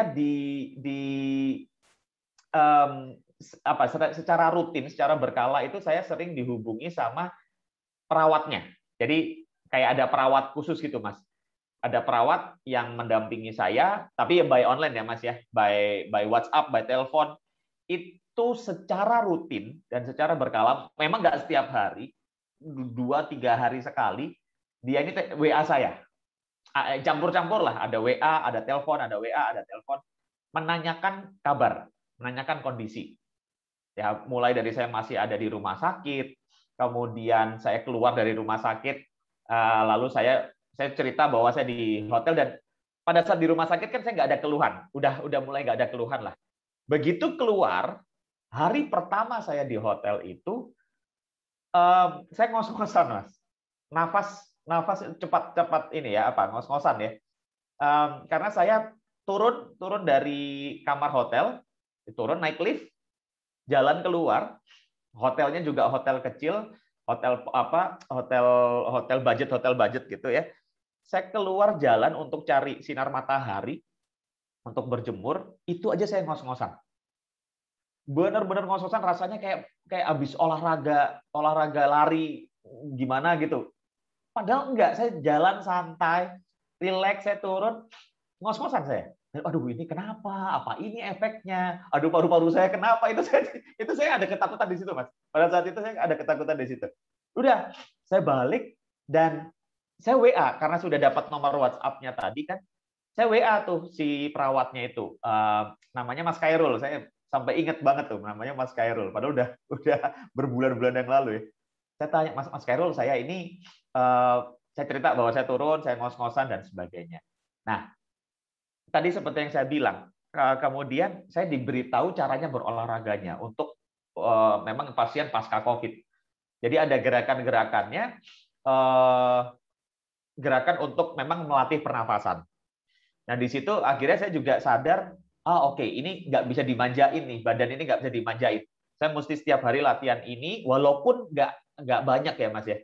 Nggak lama maksudnya, olahraganya nggak lama, tapi saya harus paksakan. Ya itu, olahraga yang dari Medix itu, saya benar-benar pakai setiap hari, dan itu terus dipantau. Saya terus dihubungi, ditanya kondisinya bagaimana. Dan salah satunya juga Dokter Mona itu juga mendampingi saya. Kalau Dokter Monanya sih nggak setiap hari, beberapa kali beliau tanya kondisi saya, terus kemudian diberikan beberapa arahan-arahan juga. Yang pasti untuk kesembuhan saya juga sih, Mas. Itu yang support yang diberikan sama Medix ya kepada saya pada saat itu. Wah, luar biasa sekali memang Medix, Pak ya. Walaupun saya juga belum pernah merasakan fasilitasnya karena ya puji Tuhan sampai saat ini masih sehat. Ya. Tapi saya merasakan yang Pak Derajat cerita aja itu, Medix itu ibarat keluarganya kita juga, Pak ya? Ya. Nah. Saya setuju kalimat itu, betul Mas. Pertanyaan saya itu lebih sering Medix atau istri Bapak yang hubungi Bapak? Wah, nah, bercanda Pak, nggak perlu dijawab. Karena saya lagi kerja di rumah, Pak, saya harus bilang istri saya, Pak, yang banyak ngomong. Oke, bercanda, Pak ya. Ya. Nah, terakhir nih, Pak. Ya, terakhir. Bagaimana kondisi Pak Derajat sekarang? Alhamdulillah setelah lepas dari itu ya, setelah dari hotel itu, alhamdulillah ya udah baik, Mas, udah normal. Bahkan olahraga ya, jalan-jalan, lari-lari atau sepak bola, meskipun ya udah nggak ada yang ngajakin sepak bola lagi sih, tapi alhamdulillahnya sih sudah normal. Walaupun katanya ya tadi kalau dibilang kan kalau sudah kena nanti ada imunitas tersendiri, tapi tetap sih saya jaga diri, Mas. Apalagi akhirnya saya baru dapat informasi juga tuh tadi Dr. Mona bilang ternyata imunitasnya ini 6 bulan lamanya ya. Berarti udah benar bahwa saya tetap harus menjaga diri. Cuman untuk alhamdulillah kondisi saat ini sehat-sehat saja, Mas. Oke, sip. Gitu. Pak, mungkin ini betul-betul terakhir. Satu lagi, Pak. Saya mewakili yang bertanya di kolom chat nih. Tadi mungkin ada yang penasaran nih, Pak, bagaimana sih, mungkin secara singkat aja ya Pak Derajat ya. Bagaimana olahraganya kalau boleh tahu, Pak? Waduh, bagaimana juga kita melatih pasan, Pak. Gitu. Jadi kalau nggak ada latihan nafasnya itu, ini seingat saya juga nggak hafal penuhnya. Ada bagian badannya tegak gini, kemudian tarik nafasnya ini sepenuhnya, terus kemudian dihempaskan lewat mulut. Itu salah satunya ada gitu. Kemudian juga ada yang posisinya telungkup ya, terlungkup gitu, posisi tiduran. Itu juga kemudian atur nafas di situ. Itu 2 gerakan lah yang saya hafal. Ada beberapa gerakan sih. Saya nggak hafal.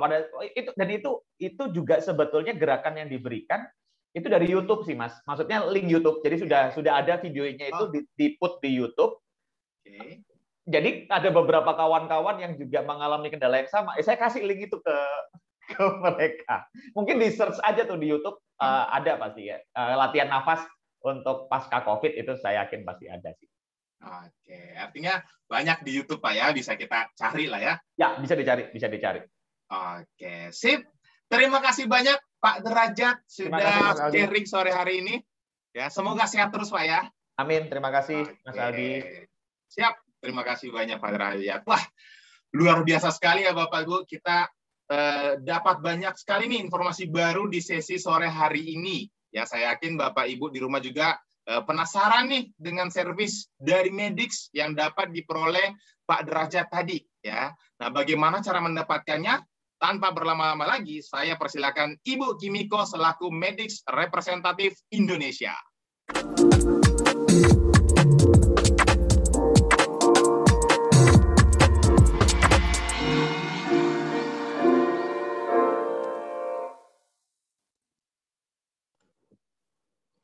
Oke, baik. Terima kasih untuk Mas Aldi dan juga selamat sore ya untuk Bapak Ibu. Nama saya Kimiko dan hari ini saya akan sharing secara singkat saja nih tentang apa itu Medix karena tadi layanannya sudah dibahas sedikit oleh Pak Derajat dan juga oleh Dr. Mona.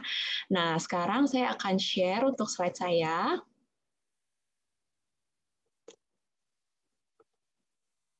Di sini secara singkat, apa itu Medix, kami memberikan rekomendasi dan juga konsultasi kesehatan.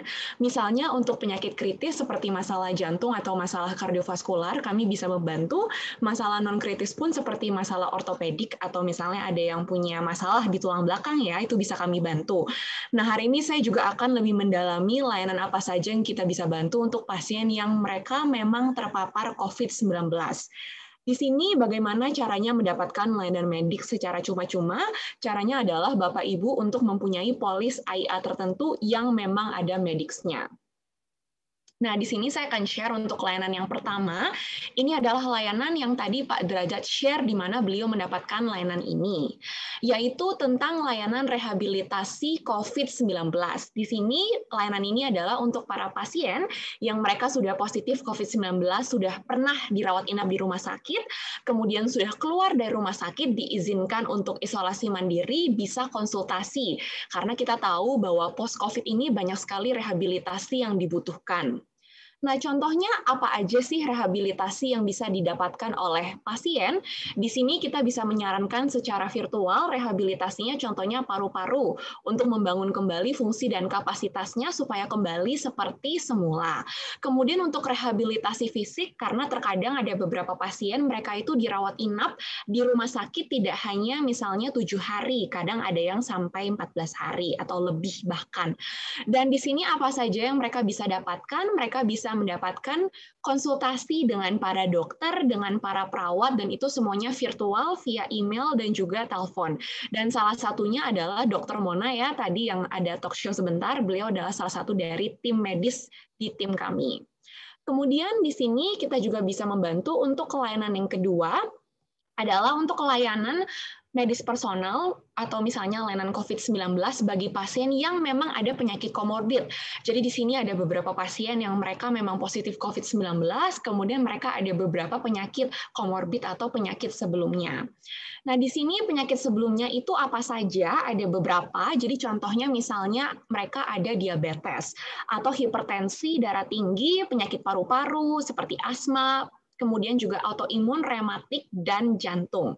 Nah, di sini juga sama, apa yang mereka bisa dapatkan adalah konsultasi dengan tim medis, yaitu ada dokter pribadi, kemudian ada perawat pribadi, dan tentunya konsultasi dengan spesialis global. Jadi di sini medis kami tidak hanya berkonsultasi kepada dokter yang ada di lokal, kami juga berkonsultasi dengan dokter yang ada di global. Artinya pasien bisa mendapatkan perawatan walaupun mereka di Indonesia berdasarkan rekomendasi dari dokter-dokter yang ada di global. Kemudian di sini untuk yang ketiga ini adalah layanan medis personal. Nah, kalau dari tadi saya sharing tentang layanan yang berhubungan dengan COVID-19, ini adalah layanan untuk penyakit yang non-COVID-19 seperti misalnya yang kritis atau non-kritis. Di sini kami akan berkonsultasi dengan para spesialis global dan pasien juga akan mendapatkan pendampingan ya dari dokter dan juga perawat yang akan terus menghubungi si pasien selama minimalnya 3 bulan atau lebih kalau dibutuhkan secara medis. Nah, di sini setiap pasien mereka bisa berkonsultasi itu tidak hanya untuk orang dewasa. Jadi contohnya kalau misalnya anak-anak selama mereka mempunyai polis EAE yang eligible, mereka juga bisa berkonsultasi kepada medis. Dan di sini adalah gambaran secara detailnya, di mana setiap pasien akan mendapatkan satu tim medis personal, ada dokter pribadi, kemudian ada perawat pribadi yang akan menemani si pasien. Dan di sini kita akan mengumpulkan semua rekam medis pasien, contohnya misalnya hasil X-ray-nya, CT scan-nya, MRI-nya. Setelah kami kumpulkan, kami akan berikan kepada spesialis global untuk konsultasi. Setiap pasien dikonsultasikan 10-15 spesialis tergantung dari kebutuhannya. Kemudian kita akan rangkum lagi nih opini yang berbeda-beda tersebut, sehingga pasien nggak perlu bingung lagi atau misalnya pergi ke dokter yang berbeda-beda, karena pastinya kalau pasien tidak ada keluarga yang ada background medis pasti akan sangat bingung yang mana nih opsinya yang paling tepat. Nah, di sini tinggal konsultasi ke medis dan kami akan merangkum semuanya kepada pasien. Kemudian yang paling terakhir di sini kita ada sistem manajemen data, jadi bisa dipastikan kita sudah tersertifikasi ISO 27001. Nah, ini adalah untuk keamanan data, jadi pasien nggak perlu khawatir bahwa datanya itu akan bocor. Dan yang paling terakhir, kita juga ada hotline yang available 24/7. Jadi kalau misalnya sudah open case atau sudah menggunakan layanan medis, bisa telepon hotline-nya itu 24 jam. Nah, yang terakhir ini kita ada hotline email. Nah, ini seperti yang tadi Pak Derajat juga sempat sebut bahwa beliau pernah email. Nah, hotline email ini adalah untuk pertanyaan umum terkait COVID-19. Jadi bisa langsung di email ke sini kalau misalnya ada pertanyaan umum terkait COVID-19. Kemudian perlu diingat bahwa ini bukanlah pengganti saran medis utama. Jadi kalau misalnya pasiennya udah ada gejala seperti demam, batuk, atau nyeri dada, itu tentunya harus langsung langsung segera ditangani. Tetapi kalau hanya ingin sekedar menanyakan pertanyaan umum, itu bisa banget langsung aja di email ke sini dan akan langsung dijawab oleh pakar medisnya dalam 1 kali 24 jam. Kemudian di sini ada layanan baru yang akan saya share.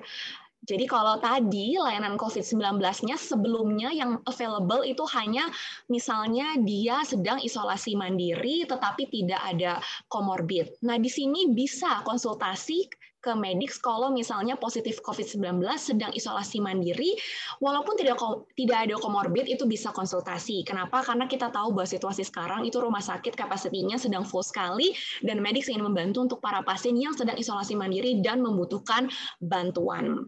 Jadi di sini sama, mereka akan mendapatkan pendampingan dari dokter pribadi dan juga perawat pribadi dan bisa mendapatkan konsultasi dan diagnosa kembali oleh para spesialis global. Nah, ini listnya juga sama, kita juga bisa membantu kalau mereka ada penyakit sebelumnya seperti diabetes dan lain-lainnya. Dan yang terakhir, saya akan sharing tentang salah satu pasien COVID-19 yang pernah kami bantu sebelumnya. Nah, ini adalah Tuan R, di mana waktu itu berumur 46 tahun dan didiagnosa COVID-19 beberapa bulan yang lalu. Pada awalnya gejalanya cukup ringan, tetapi karena seiring waktu semakin buruk, akhirnya Tuan R pun harus dirawat di rumah sakit untuk dipantau lebih intensif. Kemudian saat isolasi, Tuan R sendirian dan merasa sangat cemas, walaupun memang ada dokter dan perawat yang selalu memantau kondisinya. Akhirnya setelah keluar dari rumah sakit, gejalanya pun membaik. Tetapi saat pergi tes, Tuan R ini masih dinyatakan positif. Sehingga Tuan R ini sangat bingung. Ini saya udah diizinkan keluar dari rumah sakit, tapi kenapa masih positif, tapi nggak ada gejala juga. Dan akhirnya karena bingung, tidak tahu nih apa yang harus dilakukan, Tuan R memutuskan bahwa karena dia eligible, dia ingin berkonsultasi kepada Medix untuk layanan rehabilitasinya. Dan kami pun mereview semua hasil tes yang Tuan R sudah lakukan, dan setelah kita konsultasikan juga dengan ahli COVID-19 di jaringan kami melihat bahwa walaupun Tuan R ini hasilnya positif, itu karena virusnya masih bisa terdeteksi, tetapi virusnya tidak aktif dan tidak ada gejala. Dan kami pun juga memberitahukan kepada Tuan R bahwa Tuan R ini tidak perlu khawatir, karena bisa kembali beraktivitas, virusnya pun tidak akan menular. Itu adalah hal pertama yang menjadi concern Tuan R. Dan yang kedua yang menjadi concern Tuan R adalah hasil paru-parunya. Karena setelah ronsen dada dilihat bahwa ada infeksi di paru-parunya yang tidak normal. Tetapi setelah kami lihat kembali, hasilnya ini cukup normal, considering Tuan R ini sudah terpapar COVID-19. Dan kami pun juga menyarankan kepada Tuan R untuk melakukan tes ulang di dalam waktu 2 bulan untuk cek kembali fungsi parunya. Jadi Tuan R pun tidak perlu khawatir sama sekali. Dan kami pun sekarang memberitahu kepada Tuan R bisa kembali beraktivitas, tidak perlu khawatir akan menularkan. Jadi ini adalah salah satu contoh di mana Medix membantu seorang pasien memberikan pendampingan secara virtual bahwa Tuan R ini bisa kembali beraktivitas, tidak perlu khawatir, paru-parunya pun juga kami bantu untuk pemantauan. Nah, baik Bapak Ibu, yang terakhir ini adalah untuk nomor hotline Medix, jadi mungkin bisa difoto kalau Bapak Ibu selain ini ingin bertanya-tanya atau... Nah, ini adalah untuk nomornya, kami available setiap hari kerja jam 9 sampai jam 6 sore. Ada emailnya juga. Jadi yang available 24 jam hotline itu hanya untuk pasien yang mereka memang sudah membuka layanan Medix atau sudah menggunakan layanan konsultasi dengan Medix. Oke, baik. Mungkin demikian dari saya. Saya kembalikan ke Mas Aldi, ke hostnya. Oke, terima kasih banyak Ibu Kimiko. Terima kasih. Oke, semoga sehat selalu juga ya Bu ya. Amin. Oke, Bapak Ibu, dari tadi kita sudah dengarkan presentasi tentang Medix dari Ibu Kimiko. Menarik sekali tentunya ya benefit dari Medix ini. Nah, sekarang bagaimana caranya untuk mendapatkan fasilitas Medix ini? Bahkan Anda bisa mendapatkannya secara gratis ya dan hanya di AIA. Ya, selanjutnya mari kita dengarkan presentasi dari AIA yang akan dibawakan oleh Ibu Astari Dewi. Silakan.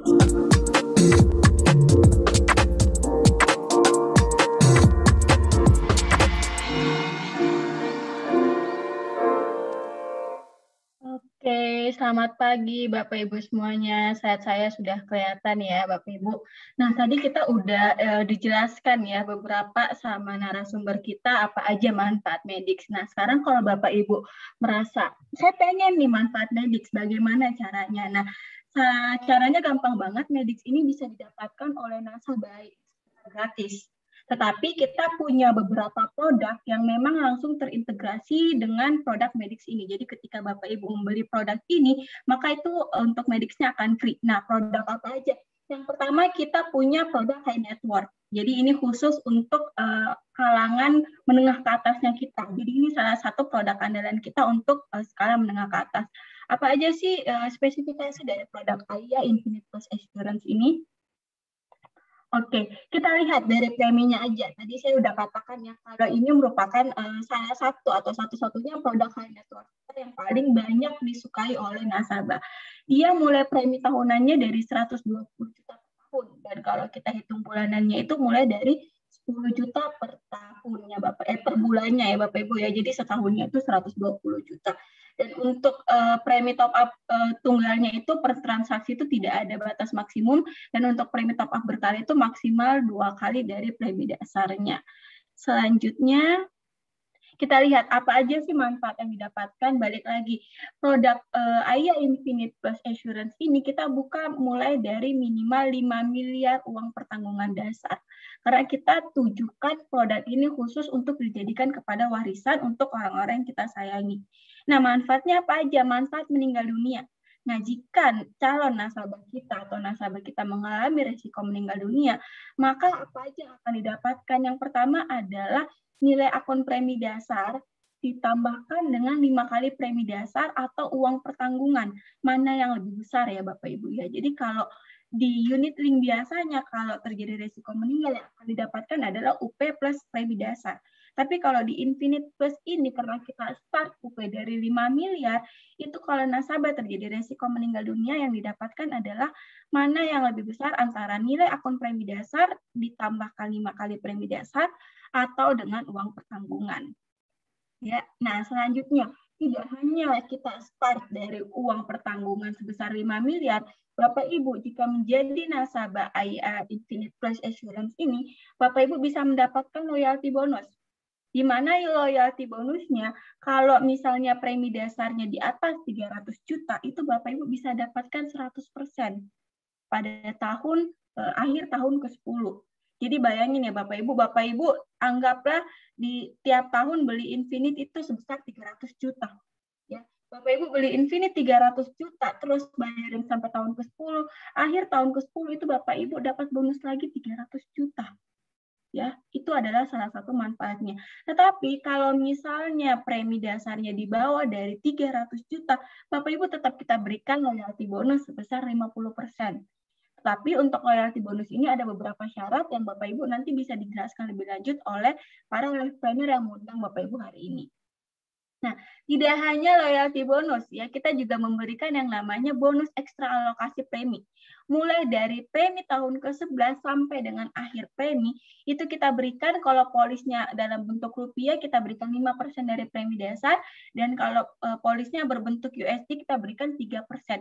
Jadi tadi kita sudah berikan UP yang besar, minimum 5 miliar, kita berikan lagi loyalty bonus, terakhir kita berikan lagi bonus ekstra alokasi premi kepada nasabah kita. Ya, nah karena ini adalah produk kita high net worth khusus untuk nasabah kita kalangan atas, kita memberikan special support. Ya, kita punya AIA Infinite Customer Line tersendiri. Jadi untuk nasabah Infinite kita, mereka punya customer line tersendiri. Ya, kita garansi kalau misalnya nasabah telepon tidak diangkat dalam waktu 2 jam, kita akan telepon balik. Tidak hanya itu, untuk nasabah Infinite kita juga mereka punya AIA Infinite Personalized Email. Jadi boleh email ke CS ini khusus untuk nasabah Infinite.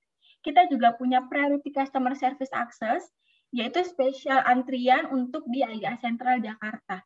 Tidak hanya itu, kita juga punya AIA Infinite Personalized Medical Service, yaitu Special Mobile Medical Service, yang saat ini servisnya ada di Jabodetabek, Malang, Surabaya, dan Medan. Jadi ini sepersekian kecil ya dari manfaat yang Bapak Ibu bisa dapatkan jika menjadi nasabah AIA Infinite. Oke, Bapak Ibu. Selanjutnya saya akan menjelaskan ini produk yang kedua kita, yaitu APPP dan PHS Extra.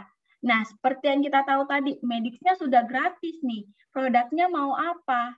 Ya, kita punya, kalau misalnya Bapak Ibu merasa saya Infinite agak kemahalan, ada yang sesuai dengan budget saya nggak? AIA punya, nama produknya adalah AIA Proteksi Prima Plus, plus Bapak Ibu juga bisa mendapatkan PHS Ekstra. Jadi PHS Ekstra ini merupakan manfaat rawat inap ya Bapak Ibu. Kalau saya jelaskan kepada Bapak Ibu dikasih dua pilihan. Ketika Bapak Ibu harus sakit ya dan membutuhkan perawatan di rumah sakit, Bapak Ibu lebih suka bayar sendiri pakai debit atau pakai kartu kredit atau dibayarin sama AIA? Ya, pasti di sini Bapak Ibu banyak yang lebih mendingan saya dibayarin sama AIA lah. Nah, Bapak Ibu, dengan dibayarin sama AIA, itu AIA bisa mengeluarkan limit minimal 4 miliar per tahun untuk biaya rawat inapnya.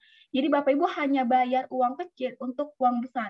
Karena balik lagi, di situasi pandemi saat ini kita tidak tahu ya, apa resiko yang akan terjadi pada diri kita sendiri.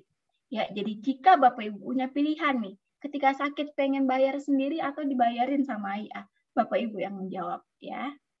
Nah, inilah salah satunya rider andalan kita. Kalau tadi perawatan lanjutannya bisa dipakai Medix. Nah, kalau untuk rawat inapnya, kalau kita COVID, saya nggak mau pakai punya pemerintah. Soalnya saya dengar kabar obat yang dikasih pemerintah sama pakai asuransi beda. Nah, Bapak Ibu bisa menggunakan Premier Hospital and Surgical Extra ini untuk perawatan COVID. Dan jika Bapak Ibu membeli rider ini, itu kita tidak ada masa tunggu. Jadi hari ini beli, hari ini terjadi resiko kepada nasabah kita COVID-19 dan membutuhkan perawatan di rumah sakit, itu langsung bisa kita bayarkan. Nah, saya akan jelaskan secara singkat apa sih manfaat PHS Ekstra ini. Oke, jadi kita punya beberapa pilihan plan dan area pertanggungan ya Bapak Ibu ya. Untuk plan klasik kita ada di Indonesia, untuk eksekutif kita ada di seluruh Asia kecuali Singapura, Jepang, dan Hong Kong. Untuk elite kita ada di seluruh Asia termasuk Singapura, Jepang, dan Hong Kong. Untuk prestige kita ada di seluruh dunia kecuali Amerika Serikat, dan untuk di ultimate kita perlindungannya hingga seluruh dunia. Jadi tergantung Bapak Ibu, kebutuhan Bapak Ibu itu ada di negara mana. Ya. Nah, ini yang saya katakan tadi, kita detail manfaatnya itu per plan itu hingga 15 miliar yang paling sedikit. Ya, bayangin Bapak Ibu, kalau klasik limit tahunannya 4 miliar, limit boosternya 11 miliar. Total limitnya 15 miliar. Eksekutif 17 miliar, elite 37 miliar, prestige 50 miliar, ultimate 65 miliar. Ini yang saya katakan tadi, Bapak Ibu hanya membeli uang kecil untuk manfaat yang besar. Ya bayangin Bapak Ibu hanya bayar per bulan mungkin 1 juta, 2 juta, 3 juta, Bapak Ibu udah bisa dapetin total limit 15 miliar. Dan limit tahunan ini akan direview tiap tahunnya Bapak Ibu. Jadi walaupun tidak dipakai tahun ini, tahun depan masih ada nggak? Masih ada. Walaupun tahun ini habis kepake, tahun depan tetap ada nggak? Jawabannya tetap ada. Jadi ini akan kita review tiap tahun ya Bapak Ibu. Oke, selanjutnya. Nah, tidak hanya itu saja, jika Bapak Ibu dirawat, ini kayaknya cuma dari produk AIA ya Bapak Ibu. Jika Bapak Ibu melakukan perawatan di luar dari wilayah coverage-nya, itu akan tetap kita cover juga. Tapi kita punya presentasi tertentu. Anggaplah contoh Bapak Ibu punyanya klasik yang dirawat di Indonesia saja. Bapak Ibu pandemi sudah selesai, Bapak Ibu lagi liburan. Liburannya ke Malaysia. Tiba-tiba di Malaysia terjadi resiko. Yang dimana Bapak Ibu mengharuskan untuk rawat inap. Seharusnya itu tidak bisa kita cover, tetapi dengan PHS Ekstra ini, walaupun Bapak Ibu berada di luar dari wilayah jangkauan kita, tetap akan kita bayarkan sebesar 50% sifatnya reimbursement. Luar biasa bukan Bapak Ibu? Oke, itu tadi untuk manfaat rawat inap. Sekarang kita juga punya yang namanya asuransi penyakit kritis. Tadi saya udah menjelaskan produk untuk high net worth. Kalau Bapak Ibu high net worth-nya kemahalan, Bapak Ibu bisa beli yang APPP plus PHS Ekstra ini. Nah, yang terakhir kita punya critical illness. Kalau Bapak Ibu tidak terlalu paham sebenarnya apa sih fungsi dari penyakit kritis itu, saya jelaskan ibaratkan seperti gunung es. Bapak Ibu pastinya pernah nonton Titanic nggak? Pernah dong ya, itu adalah salah satu film yang sangat terkenal. Kapal Titanic itu tenggelam karena sebuah gunung es. Sebenarnya yang membuat kapal Titanic tenggelam itu adalah bukan permukaan dari gunung esnya, karena ketika kita melihat permukaan gunung es yang kita lihat itu atasnya kecil, tapi ternyata yang membuat kapal Titanic itu tenggelam adalah bawah dari gunung es itu yang sangat besar. Nah, gunung es ini yang bisa kita ibaratkan seperti penyakit kritis. Ketika kita terkena sakit kritis atau terdapat seseorang terkena sakit kritis, biaya langsung yang kita lihat itu adalah biaya yang kecil. Seperti apa biaya yang kita lihat itu? Yang kita lihat adalah biaya perawatan atau operasi. Nah, di mana biaya ini sebenarnya bisa di-cover dengan asuransi kesehatan ataupun BPJS. Seperti PHS Extra bisa nggak? Bisa. BPJS bisa nggak? Bisa. Asuransi kantor bisa nggak? Bisa. Tetapi ada biaya di bawahnya yang jauh lebih besar di mana resiko ini tidak bisa kita cover dengan asuransi BPJS atau asuransi kesehatan kantor yang kita miliki. Biaya lanjutan, biaya apa itu yang sangat gede? Yang pertama, biaya pemulihan setelah perawatan. Kita tahu ketika seseorang terkena penyakit kritis, untuk pulih kembali itu membutuhkan waktu yang lama serta biaya yang banyak. Yang kedua, ketika seseorang terkena penyakit kritis, dia bisa mengalami kehilangan sumber pendapatan keluarga. Kenapa? Karena berhenti bekerja. Karena berhenti bekerja, tetapi biaya hidup kita akan terus berjalan. Sehingga biaya-biaya lanjutan ini yang lebih besar daripada biaya operasi atau perawatan, ini tidak bisa di-cover dengan asuransi kesehatan. Bisanya di-cover dengan apa? Ada yang namanya asuransi penyakit kritis. Di AIA sendiri untuk asuransi penyakit kritis, kita punya yang namanya AIA Sehat 100. Bapak Ibu mau lihat manfaat dari AIA Sehat 100 ini sangat luar biasa ya.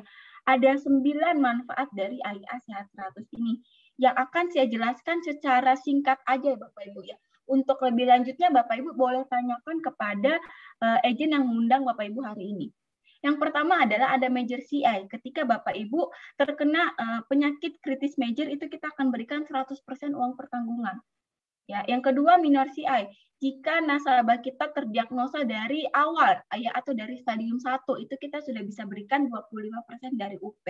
Yang ketiga, biasanya penyakit kritis itu ada mungkin beberapa orang yang benar-benar mungkin sial ya Bapak Ibu ya. Dia udah kena penyakit kritis A, setahun kemudian kena lagi penyakit kritis yang baru. Nah, kalau misalnya terjadi hal seperti itu kepada nasabah kita, 2 kali kena penyakit kritis dengan penyakit yang berbeda, kita akan berikan lagi tambahan 25% UP. Tidak hanya itu, jika nasabah kita diharuskan untuk melakukan perawatan karena penyakit kritisnya di luar negeri, itu kita berikan tambahan 50% UP, di mana manfaat ini tidak mengurangi dari UP dasar. Jadi AIA berikan secara gratis. Tidak hanya itu, seperti yang kita tahu, kita sedang berada di pandemi COVID-19. Jika nasabah kita diharuskan untuk melakukan perawatan di ruangan ICU menggunakan ventilator invasif selama 1-4 hari, kita akan berikan santunan sebesar 5 juta per hari, maksimal 100 juta. Kalau misalnya dia dirawat di ICU-nya lebih dari 5 hari menggunakan ventilator invasif, nasabah kita bisa klaim untuk perawatan ICU sebesar 50% UP atau sebesar 250 juta. Tidak hanya itu, kita juga sangat amat menyayangi kepada calon nasabah ya, walaupun dia belum lahir. Ya, jadi walaupun kandungan masih di dalam kandungan itu sudah bisa diberikan polis asuransi. Kita ada yang namanya manfaat unborn child. Ya, jadi walaupun belum lahir masih di kandungan sudah bisa kita berikan produk asuransi.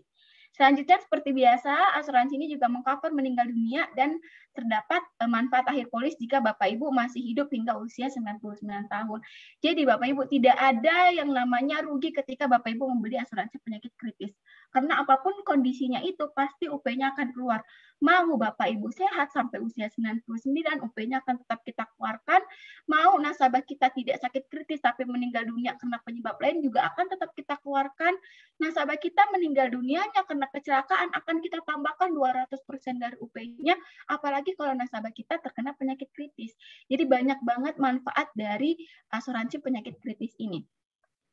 Oke, Bapak Ibu itu aja ya produk AIA yang menawarkan produk Medix gratis. Jadi Bapak Ibu kalau tertarik dengan produk ini, Bapak Ibu boleh menghubungi tenaga pemasar yang mengundang Bapak Ibu hari ini. Terima kasih ya Bapak Ibu, saya kembalikan kepada Pak Aldi, silakan. Oke, terima kasih banyak Ibu Astari Dewi. Wow ya. Kita sudah mendengarkan penjelasan produk dari AIA.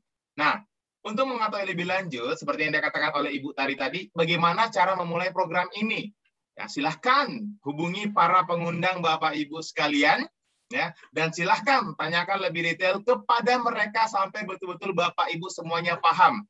Ya, karena mereka semua sudah mendapatkan lisensi untuk memberikan rekomendasi terbaik buat Bapak Ibu semuanya. Oke, baiklah Bapak Ibu semuanya, kita telah sampai di penghujung acara kita sore hari ini.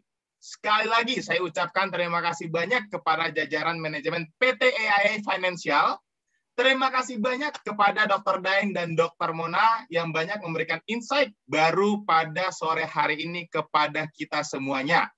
Juga buat para semua narasumber kita yang sudah mengisi di sesi sore hari ini. Ya juga terima kasih banyak kepada Bapak Ibu yang telah berpartisipasi di acara ini. Semoga kita semua selalu diberi keselamatan, kesehatan, lebih sukses lagi di tahun 2021 ini, juga agar kita semua dapat hidup lebih sehat, lebih lama, lebih baik. Saya Aldi Leonard, pamit undur diri. Sampai jumpa di lain kesempatan. Thank you.